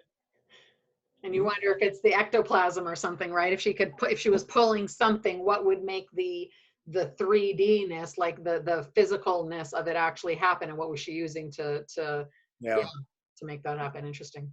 All right. Thanks for sharing that, Doug. Okay. At 8:26, Philip asked, Desta, have you ever had any encounters with ghost spirits? Any encounters? Well, my my grandparents' house was, we all thought haunted, and so yeah, I saw like something sitting on the bed. Like I saw the impression of something sitting on the bed upstairs. This is like what scared me to death. So, I was so scared as it was, who knows, what this really was. But so I saw something sitting on the bed once. I saw when I was in my grandparents' room, and the stairs that went up to where the ghosts were supposed to be. I was sitting in their bedroom once, and I saw like the, how you would think in a movie or whatever, like the wisp of a like ghost flying down the stairs or something, like coming past and going, down the stairs and throughout the hallway or something. Yeah. Yeah, but it's a long, my best friend passed away when I was, like in 2008, I guess. And I had, that's a long story though, but I had a whole, day, a couple days after he passed away, where he came into my room and lied next to me on the bed and basically, explained what happened in his, explained. I was insanely upset for a long time, but he, came and laid there. And I guess what I later I wouldn't have known that was called a download, but I guess he laid there, and I really thought he was just like there hanging out, lying on the bed and telling me what happened, and basically, you know, showing me around the last 3 months of his life or whatever, and what was happening with him, so I could understand what happened or whatever. And yeah, so yeah, but it was like information in my head, but I'm a million, I was not sleeping. Obviously, I know if I'm sleeping or not, I was not sleeping. I was 100% awake, and he was 100% in my room, like lying beside me, and we were just like talking or whatever, but I got every single feeling, emotion, everything that he did, everything that he saw, everything that happened for 3 months, so I could really, really understand what exactly happened, so I could feel a little bit better or whatever. And then in quite a few meditations after that, he came, of course, in dreams for months and months and years. He came in dreams, but even in meditations, he came quite a few times to, you know, give me messages or whatever. So yeah. Okay, at 8:31, Max sent a message and said that he joined late, and so it's apologies if it was already discussed, but he says, can you share your self-taught method of remote viewing? Well, my self-taught, well, so like so hi Max. So like the woman who I thought was going to be training me, basically told me that she didn't want me to learn the way that a lot of remote viewers learned, because if I had any, if I had any ways of connecting myself or whatever, that I should be using those ways and not unlearning my ways to relearn something else that might not work as much as the way, you know, my channeling or whatever. So she basically just said, don't channel, but try to, you know, this is the number and all you have is the target number or whatever. So try to see what comes out. So like and so it's the same method of remote viewing that they use now, where you're just, you know, you have an analytic overlay. So I know how to do the AOL or whatever. But she was basically saying, so just like write down what you feel, write down what you smell, write down if you get any pictures, you know, so she wouldn't teach me. She said that if you have any way of getting into that space, you shouldn't unlearn it and relearn their way, because if you can already do it, you have one step up on the people who can't do it at all. So you should just use it and kind of tailor your things to be getting something a little bit different than what you're getting. So instead of the way that I was channeling and the way I was getting my information, this way, you know, you still have to have like the pen and paper, but instead of writing down messages, you know, you're writing down what you smell and what you see and what you sense and everything. So it's like channeling, but different. But again, this is why I think that this is all connected, because you can almost get to the exact same place no matter what you're doing. Yeah, but that's what she told me how to do it anyway. So. Okay, I'm reading through some more stuff. Like I said, there's a lot of chat here. So, okay. Sharon had a question. Let Sharon unmute herself and ask her question. Thank you. Yep. Can you guys hear me okay? Yes, we can. Thank you so much for the invitation. I have been absent from all this for quite a while, so I don't know if this has been discussed on other calls. But by the way, I'm an attorney. I live in DC. I dabble in, I have an interest in some of this stuff. Not as much in UFOs, but more in consciousness shifts. And it feels like our planet is going through a huge collective consciousness shift and toward ultimately a more environmentally sustainable, a more loving society, all of that stuff. But we're going through some significant pains. And with all of the COVID going on and the shutdowns, it just seems like there's this dark energy. I don't know how to explain it, but just with the whole economy being shut down, I mean, nothing beautiful happens when economies collapse. And I'm not, and I'm a Democrat, very much a Democrat. I'm all for face masks, but there was something when I started seeing on the news about how California is shutting down and this, it just felt like there was something not good about these massive shutdowns. And I just felt, I don't know, I can't even put it into words, but Desta, with your experience in terms of being able to connect to things or whatever your gifts are, because you clearly have gifts, And again, if this has been discussed on other calls, I apologize that I'm coming late into the game. But if you don't mind, could you give your impressions about what we're seeing right now with economies, you know, I mean, are we shifting to a more loving society where we're going to have more automation and more environmentally sustainable technologies, or are we going to a dark place? I mean, I'll stop rambling and let you talk. Hopefully I haven't said too much, but I would just like your perspective, because I can't figure it out. I honestly can't, you know, and maybe you could shed some light on it. So thank you. Well, I don't know how to answer that in a couple minutes, but I definitely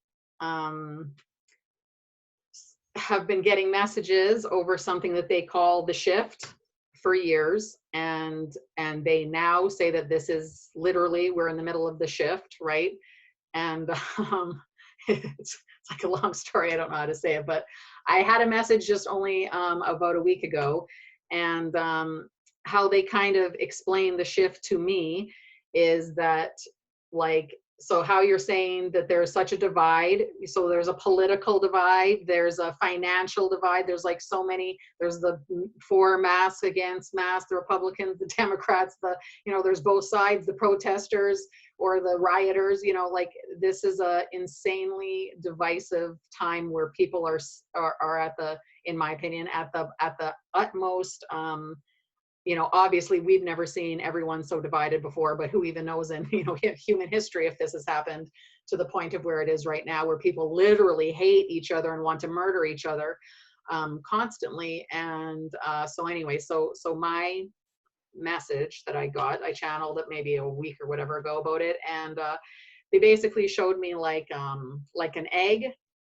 falling and hitting the surface, like hitting a surface, right? And, you know, a crack forms down the middle of the egg or whatever. And so that's our crack. So that's the crack, that's the split that has come between both sides, the dualistic, the both sides of the polarity of this whole entire thing. And then slowly, after like a little while, the egg that's split, you know, like slowly the both sides go until they're both lying on the counter, each ends up kind of thing, right? So this is the like, you know, making the divide greater or whatever. So how that, this again, it's like a metaphor or whatever. So it's like they're trying to say that the split came when everyone was just split for random things anyways, was just like the split of the egg. But what's happening now is it's like this, right? It's two unrelated, it's like the egg used to be together and it used to be all one, and we used to have like more similarities between us or whatever, but now the egg is two separate pieces on the counter, not even joined anymore. It's two parts. And so what they're, you know, saying or whatever is that the separateness that everyone feels and the hatred and the two sides of everything, which side are you on? Are you on this side? Are you on my side? Are you on their side? And everything. They basically said that this is the shift. The shift is literally what we're going through right now. And how they said it is just like the two sides of the coin, which is what we all are on one side or the other or whatever. What it is they said it's just like a magnet. It's literally like the magnet, the egg was the magnet, and as it split and went like this, it's the polarity, like the two poles of the magnets, the positive and the negative parts of the magnet are repelling each other enough, and that's like the repulsion everyone feels against each other, right, on either side of whatever you're talking about. And that is literally what's pulling apart it sounds bad, but I don't get anything bad from this at all, and I never have. So this shift, they're saying, is like, it's the magnet is literally like repelling each part of it, and so each of us who's fighting with each other is repelling each other, and that's what's literally going to split this, whether you call it 3D and a 5D, 3D and a 4D, you know, who knows what new age things you want to use to do it. But I mean, the shift, which is the pulling of the earth apart, is pulling the people apart, and it's because everyone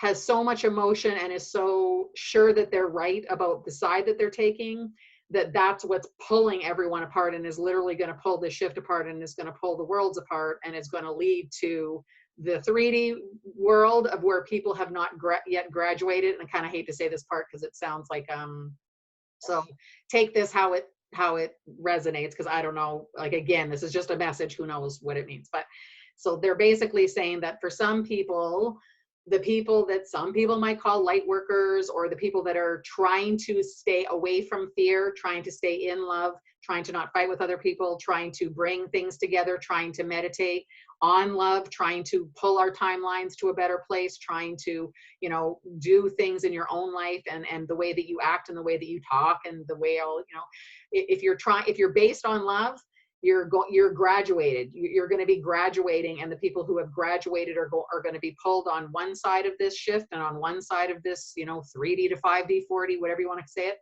And then the people that are, and I hate to make it, because I'm trying. Okay, so some people are ready to graduate if you're centered in love and if you're trying to make things better. And for people who haven't got there yet, they're just not ready to graduate yet, and they're just not going to be, you know, in the same space, in the same physical 3D space as the people that are. So it's like, and they say to me, this is not a big deal. This happens all the time. This is like not the first time it's ever happened. This is natural. This is literally the earth pulling away into two different parts, like Gaia pulling away into two different parts. This is the experience of everyone pulling away into two different parts. Our lessons, this is part of the whole thing. This is why even when I was in the 70s, my parents were reading, I can't think of what the name of the book is right now, but, you know, books that they were saying we're about to go through the photon belt.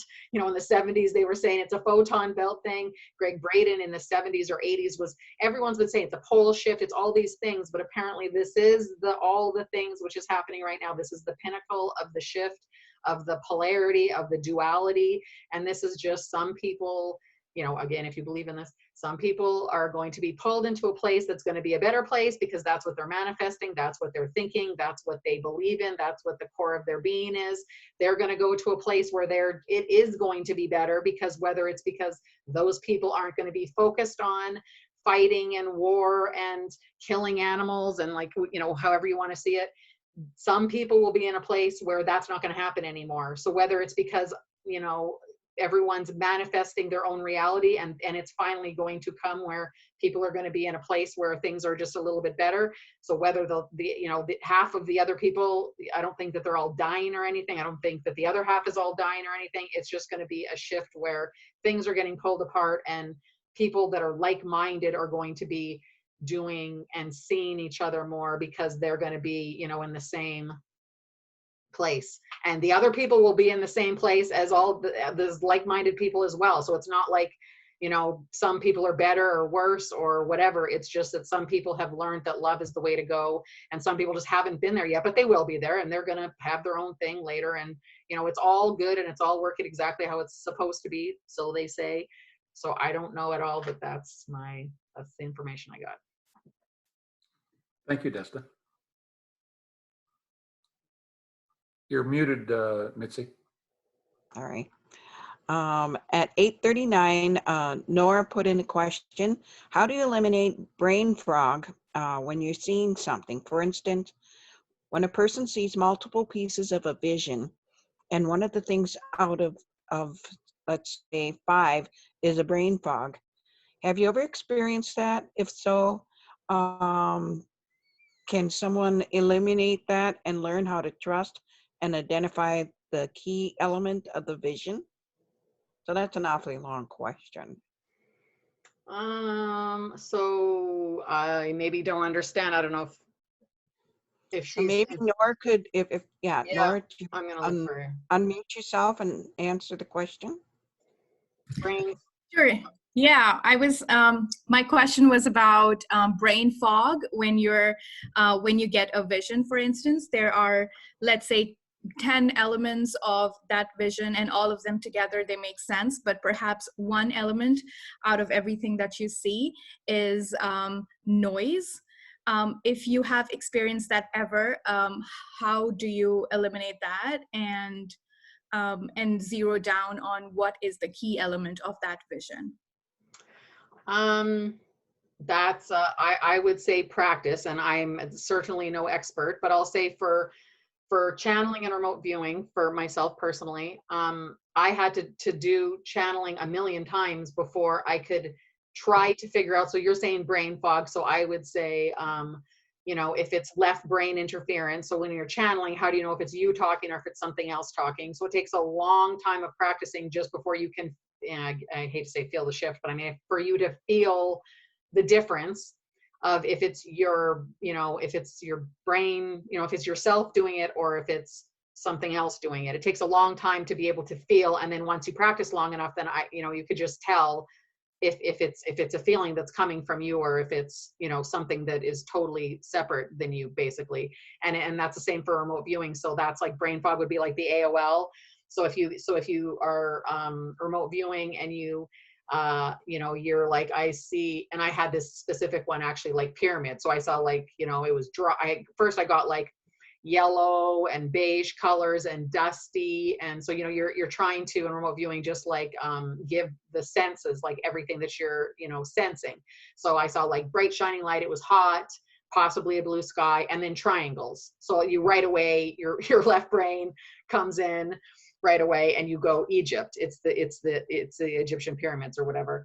And then so to eliminate that in remote viewing, the way that they want you to do it is they want you to say it. You put AOL on the side of your paper and you still say what it is, but you realize it's an AOL because you're guessing. Because the pyramids is not, you're never supposed to say pyramids. You're supposed to say, like, you know, because you're supposed to be describing the shape and the feeling that you're feeling. So you would put it separately. So to eliminate that in remote viewing, they actually don't want you to eliminate that. They just want you to record it and realize that that was your interpretation. And you're not supposed to be interpreting. You're supposed to be explaining what you're feeling, like what your senses are or whatever.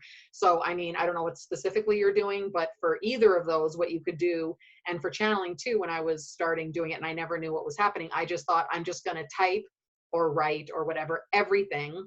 And then no one else is going to ever see it but me. So just write everything down. And then when you go back and look at it, you can kind of see, oh, this line, or at this time, you know, when I was doing this, I wasn't connected as much. So you can, so again, it's just like a lot of practice to figure out when you think that interference was coming in. And if it was because, you know, there was a noise in your house, which kind of got you out of it or whatever, it's just a long time of practice, I would say. I don't know if that's specifically what you were asking, but to try to eliminate something from interfering, it's really, I would just say practice to figure out when it feels a little bit different when you're saying something that doesn't quite make sense or you think might be the brain fog. Hey, Desta, can I just have a follow-up? I didn't understand the answer that you gave. I mean, because, you know, it feels to me like we're going through something similar to World War II. And it seems like with the Trump administration, I personally feel like he's an authoritarian in the making, we're very quickly losing our democratic privileges the longer his administration goes on. And to me, it's a scary prospect. So no offense to you, but it just almost seemed like you were saying, if you were in the area of World War II, just be neutral and just tell everyone to love and have kumbaya moments. And, you know, in World War II, you took a side. You were either with the side of the Allies or you were the side with the Germans and authoritarian governments. So what side do you think is you talked about love and people being more transcendent, but I know I'm putting you on the spot, but if you had to pick, which side do you think is analogous to the Allies and which one do you think is not? Where would you land on that?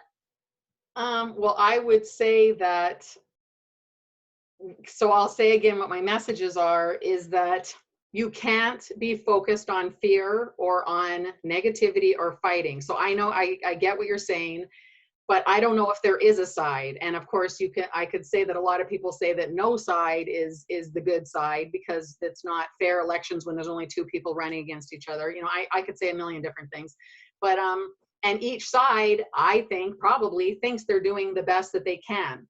And so it's unfortunate that the people all have to rally against each other and on two separate issues when there's so many different issues. And it doesn't mean that one side is going to be in alignment with all of your issues, because just say, you know, and again, I don't know if you're American or not, but I'm Canadian. So I mean, I don't know what all the things are, but if you're like for abortion or against, you know, masks or for whatever, I mean, you could be on both sides of it, and not one person represents all your interests anyway.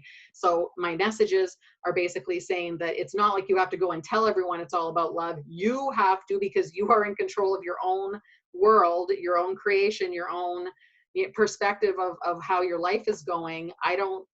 Personally, I think that staying centered and not being afraid, so you being in love, you making sure that you're not going out there and wanting to burn one person or the other person, trying to be, not necessarily, you know, trying to be neutral, trying to be a good person yourself, and in the loving, aligned way yourself. You know how they say, you know, one person, it's just like change yourself and you change the world. It's like you have to be centered and positive yourself, because it's not going to help if you, whatever side you choose one of these two sides and you just want to kill the people from the other side. I don't think either of those, picking a side. I understand what you're saying, and I'm sorry, I don't think I can properly answer your question, but to me, love is not neutral. I mean, like, you can have a consciousness that says, I don't hate Germans, if you were living in that time period and they're sick and they have sick minds and I love them, but you still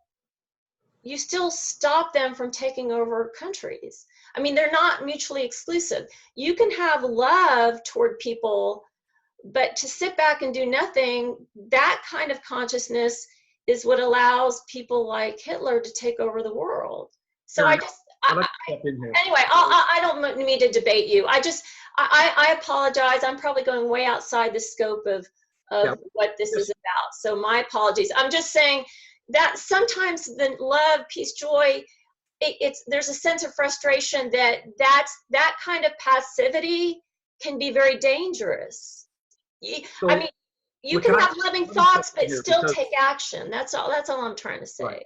I agree. Let me just say, to finish it then, that if you meditate, because all of my messages says that it's all about meditation and aligning yourself. If you meditate on, you want the world to be better, it doesn't mean you have to go out there and physically love everyone. It doesn't mean anything. It means you are praying for peace and you're praying for the world to be a better place. And however that goes, I mean, I send love out to both sides all the time, every single solitary night. I'm trying to align with the timeline that I'm going to, where all of this is stopped, where I'm not part of the separateness and of the fighting. And I am trying to bring myself to the timeline where everything is better. I want both sides to be better. So I don't personally take a side. I want everyone to just be better. And however that works out, I want to be part of the timeline where where the world is a better place. So I just concentrate and focus and meditate on, I want to be part of the better place. Two issues I want to bring up here, and I'd like to add that number one, one of our past guests, Garnet Schulheiser, who's written 4 books, had a very unique experience where his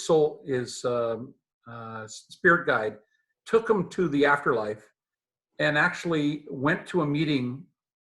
Two beings sitting on a bench. One was Jesus Christ, and the other was Adolf Hitler. And they were having a discussion. And this is where the connectivity of oneness starts to happen, and that we're all here for an experience, and that we're all one. If you don't look at it that we're all connected and all one, you'll never be able to have that connection to say, hey, I've made a mistake. Garnet explains it like when he talked with Adolf Hitler, he said that he was very disappointed in how things worked out. Things got out of control so quickly, and he lost control of things, is what he had said. So there are many ways to perceive an issue, and I suspect the United States, I'm a Canadian as well, I spend a good portion of my winters in the United States, and there's a great level of divisity in your communities. And I feel terrible about that. But this is all coming back to the oneness, and you have to create this yourself and be in your own space in oneness and connected to all. And I just don't look to pick sides. I mean, I think it's useless because that's their perspective. My perspective may be totally different. And Garnet's descriptions in his book, and you should actually take a look and see if you can find that book.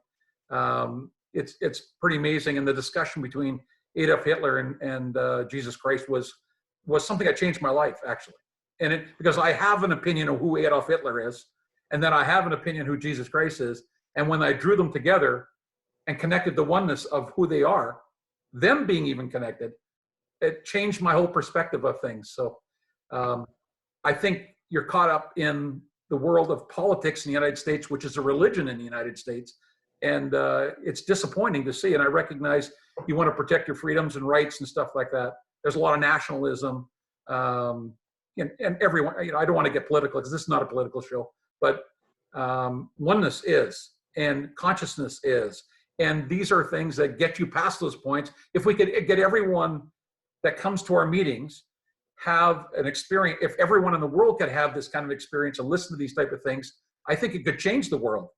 And, I think we're just doing our part here.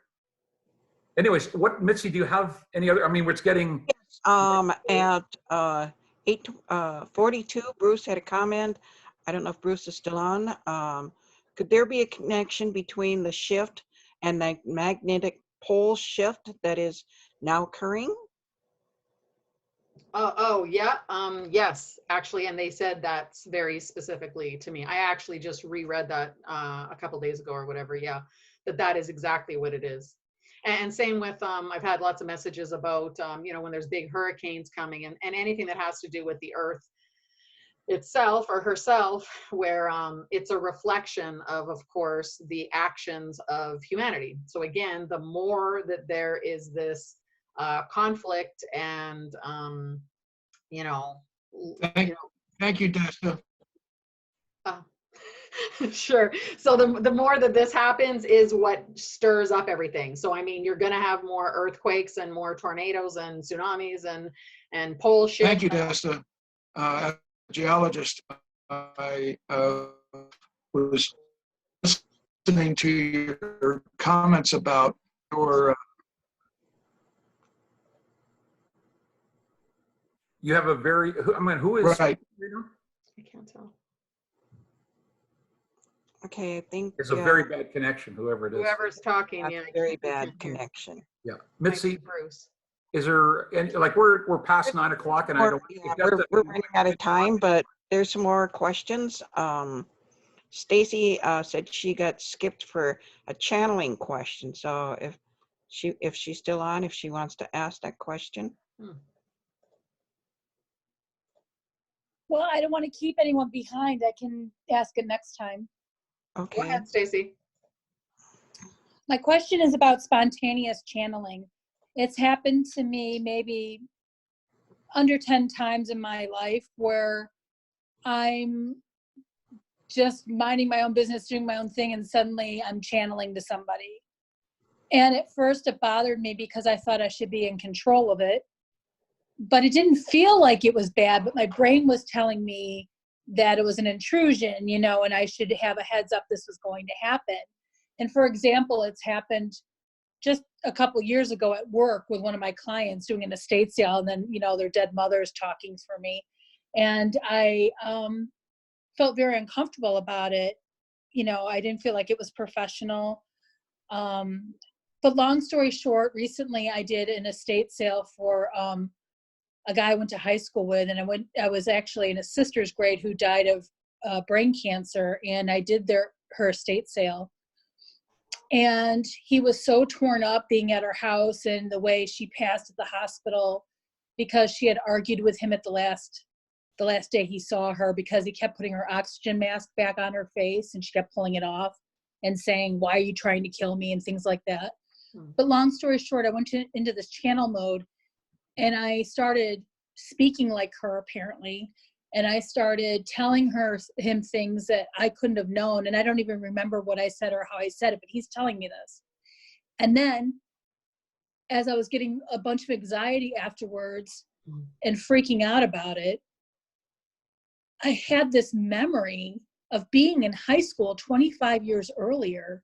And we locked eyes in a hallway. And we were never friends for whatever reason. We never spoke. But it came to me in a form of understanding that we made an agreement at that time. That somehow we knew on a higher level that I was going to play a part in this ending of hers, or I don't even know what I'm saying. But it was really weird to have that realization as I was having all this anxiety that we made an agreement that I would help. 25 years later, like, it's crazy to me. But I think it's weird that I can't channel normally, but spontaneously I do. Well, I bet if you practiced and if you had the intention, so if before you go to bed every night you do a meditation and then have the intention, like, if this is what I'm supposed to be doing, if I'm supposed to be like a medium and giving people messages from their deceased loved ones, then please do not come, you know, I mean, I don't know, but from everything else, I would say, like, if you're going to do a showing off someone that it's in a state and someone passed away, you can, before you go in there, just say, if the souls of the people who passed away in this house are here today, please do not come while the people are there. If you want, come to me later. I'll have a piece of pen and a paper. You know, you can say whatever you want. Come to me in my dream tonight. If you want your like the people that I'm working with to have a message from you, I would love to hear about it in a dream and I'll write it down. Or if you want to start practicing, you know, writing it down automatically, like whatever, however you feel comfortable doing it. But that would for sure, I've had things like that before where, yeah, you don't want something taking over you unless you have the permission. And there's very dangerous, you know, examples and stories of what happens if you just let that kind of thing happen. So, I mean, I would just say, like, I'm happy to help, but you're not going to come at this point. So come to me in the morning beforehand. And then if you want, just sit by yourself, like at your kitchen table with a pen and a paper. And then just, okay, if anyone wants to come tell me something to give to your people when I'm with them this afternoon, come right now, but don't bug me out. You know, like, people do things like that just to set boundaries. And you definitely need boundaries because again, there's, you know, not to be scary in any way, but I mean, you don't want things to be coming and jumping in and taking control if, you know, you're not letting them do that. And if you don't normally do it, then you wouldn't be that, you know, versed in how to properly, you know, protect yourself and all that kind of stuff. So I would start at least by saying that, have the intention, like, someone wants to come, you can come right now. I'm sitting down here right now, and then meditate, get a pen and paper, whatever, and then just write down any messages. So then you're practicing every single time. Maybe nothing will come through a bunch, and then maybe something will come through, and then you'll have more control over it. And then, you know, you'll practice more and you'll know what to do and all that kind of stuff. So I would start small, but I would start like that and just make sure that you're telling them that they're not welcome and that that's not what you want to happen or whatever. But if you're interested in doing something like that, then you can even just take a course or, you know, read a couple books or whatever, just to see how to start you off. But I mean, that's at least what I would start doing, is saying, you know, making and giving yourself the time to sit there gives them the time, and then you're giving them direction. So you're saying, come to me at this time if you have a message and not later. So it's like you're taking control over your own, you know, psyche or whatever. So thank you, Desta and Missy and everyone else. I would guess that anyways. Thanks, Stacy. Nice to see you here. Hi, this is Susan. Can I mention something? 9 o'clock, and I'm going to be respectful of Desta's time. And do you still want more questions? There's a lot of questions that people put on. Sure. At 8:54, Nathaniel said he had a question for you. So if Nathaniel is still here, do you want to come forward? Turn your mic back on. Hi, Desta. I didn't really have a question, but I just wanted to relay just a brief little message that I felt important to the group. Hi, Grant. How are you doing? I just wanted to have people kind of understand what life really is. If you look at life is actually just a file. Everything that's stored in the Akashic records, even our experiences right now are continuing to be there. We're experiencing them right now, but think about life as a file and learning what that file means. The basis of life is pretty easy. Hold on real quick. Sorry, I gotta go.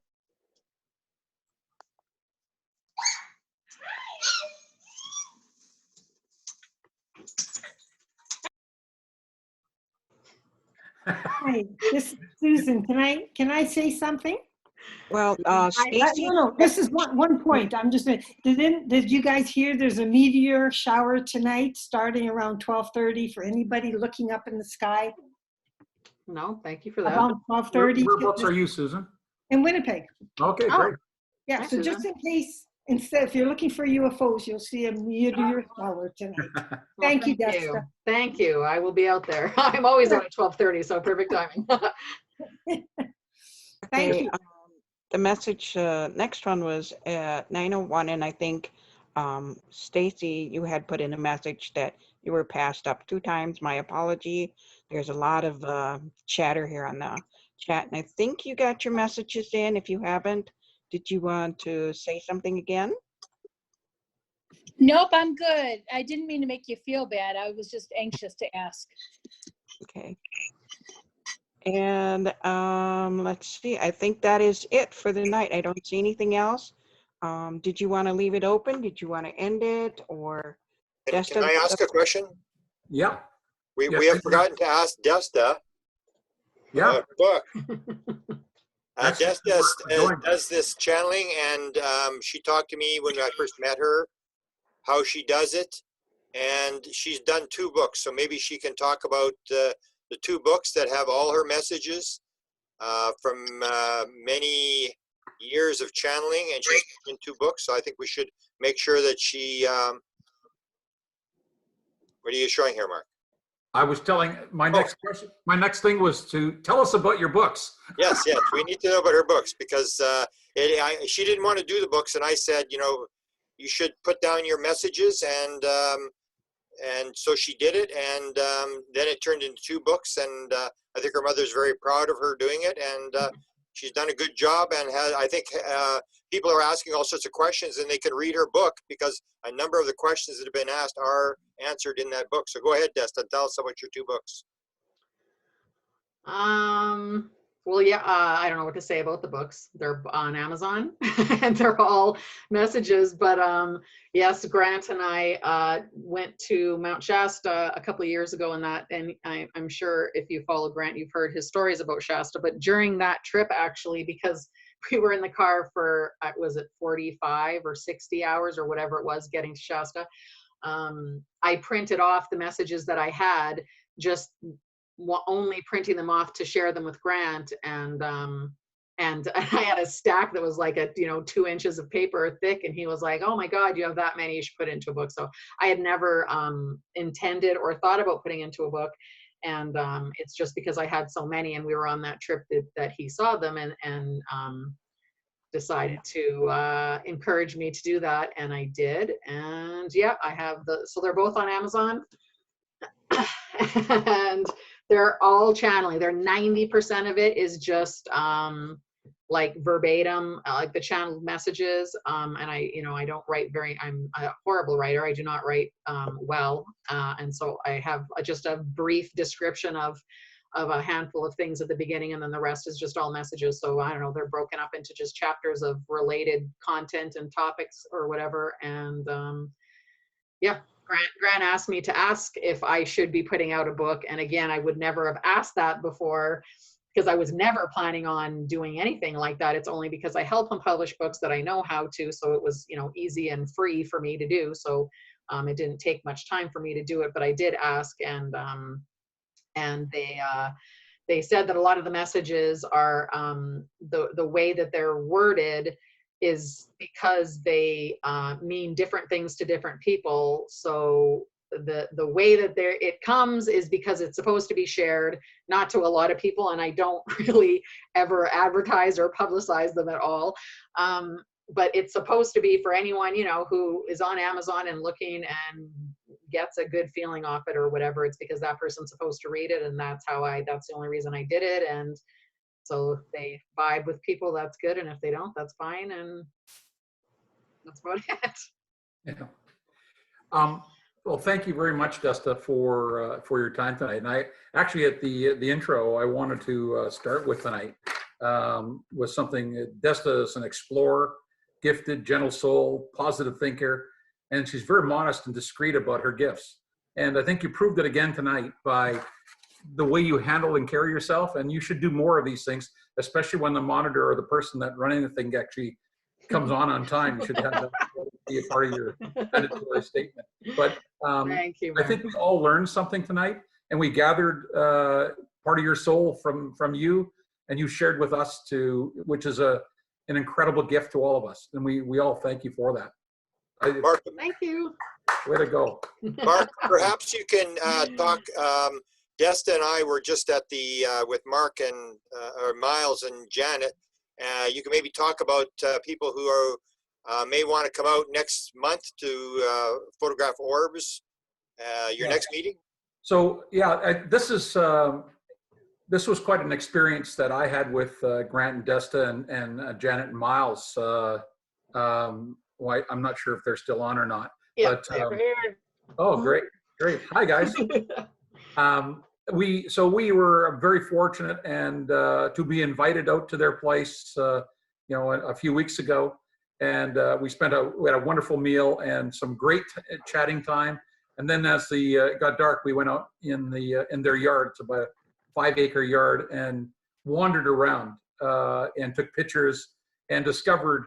When we looked at the images, I sent some of the images out to a lot of my friends, and they start talking about dust and different things on the lens, very typical. But we did see on some of the pictures mosquitoes and stuff and they look how different they look from other things. And then we saw some miraculous looking orbs in some of the pictures. Some of them were clouded with orbs around us, and some of them was the odd one and that sort of thing. So next month on the 8th, the Winnipeg group is going to gather and have, maybe we'll have a potluck type of thing. We're going to have some announcements that'll go out. And I'm sorry, Mitzi, that Mitzi's been a great help to me. But this is meant for, we're going to have a Zoom call as well, so people will join us. And I don't know what'll come from that. Maybe some discussion just amongst the people who are getting together. And part of our group is about healing. Some of it's about talking about their experiences and sharing, which Desta's done so well tonight. And it's something that we're all meant to do and enjoy together. So we're going to try and do it where we actually get face-to-face, which we haven't done for half a year now. And I'm very excited to do it. I know Janet and Miles are excited to have us out there. And we were fortunate enough, Grant and Desta and I, to actually experience it. It's not like you see an orb right in front of your face, just so people know. These are images you take while you're out there, and then you go back and look at these images and see the things that actually occur on the pictures. It's quite remarkable when you see it. So anyways, we look forward to that. Also, I'd like to quickly thank Mitch, who has been very, very helpful in organizing these things. Grant, you're a wonderful leader and a person that actually I have a great deal of respect for, which I'm sure everybody on this broadcast has, and has provided so much light and guidance and knowledge through what you've been exploring and sharing with us. Has been a real treat to all of us and a real gift as well. So I'm not sure if Janet and Miles, if you want to say anything because of, we're talking September the 8th, or we'll just do it by announcing. It's up to you if you'd like to say something. And we're looking forward to the gathering, and we plan on having a bonfire and a little bit of a meet and greet, and It'll be good, and we'll figure it out. Yeah. It's gonna be amazing. We'll touch bases with Martin. We'll figure it out as we go. We'll figure it out as we go, and we'll do some announcing and inviting people so they know what's going on. But as we say goodnight, I'd like to thank again Desta and I know how difficult and how much energy you had pent up for this type of a discussion. Desta and you did so very well, and we do very much appreciate you being a part of this, and you should be a part of more of these type of things and share the knowledge that you do have. Anyways, good night to everyone, and we look forward to next month. Good night. Take care. Bye, everyone. Good night. Good night.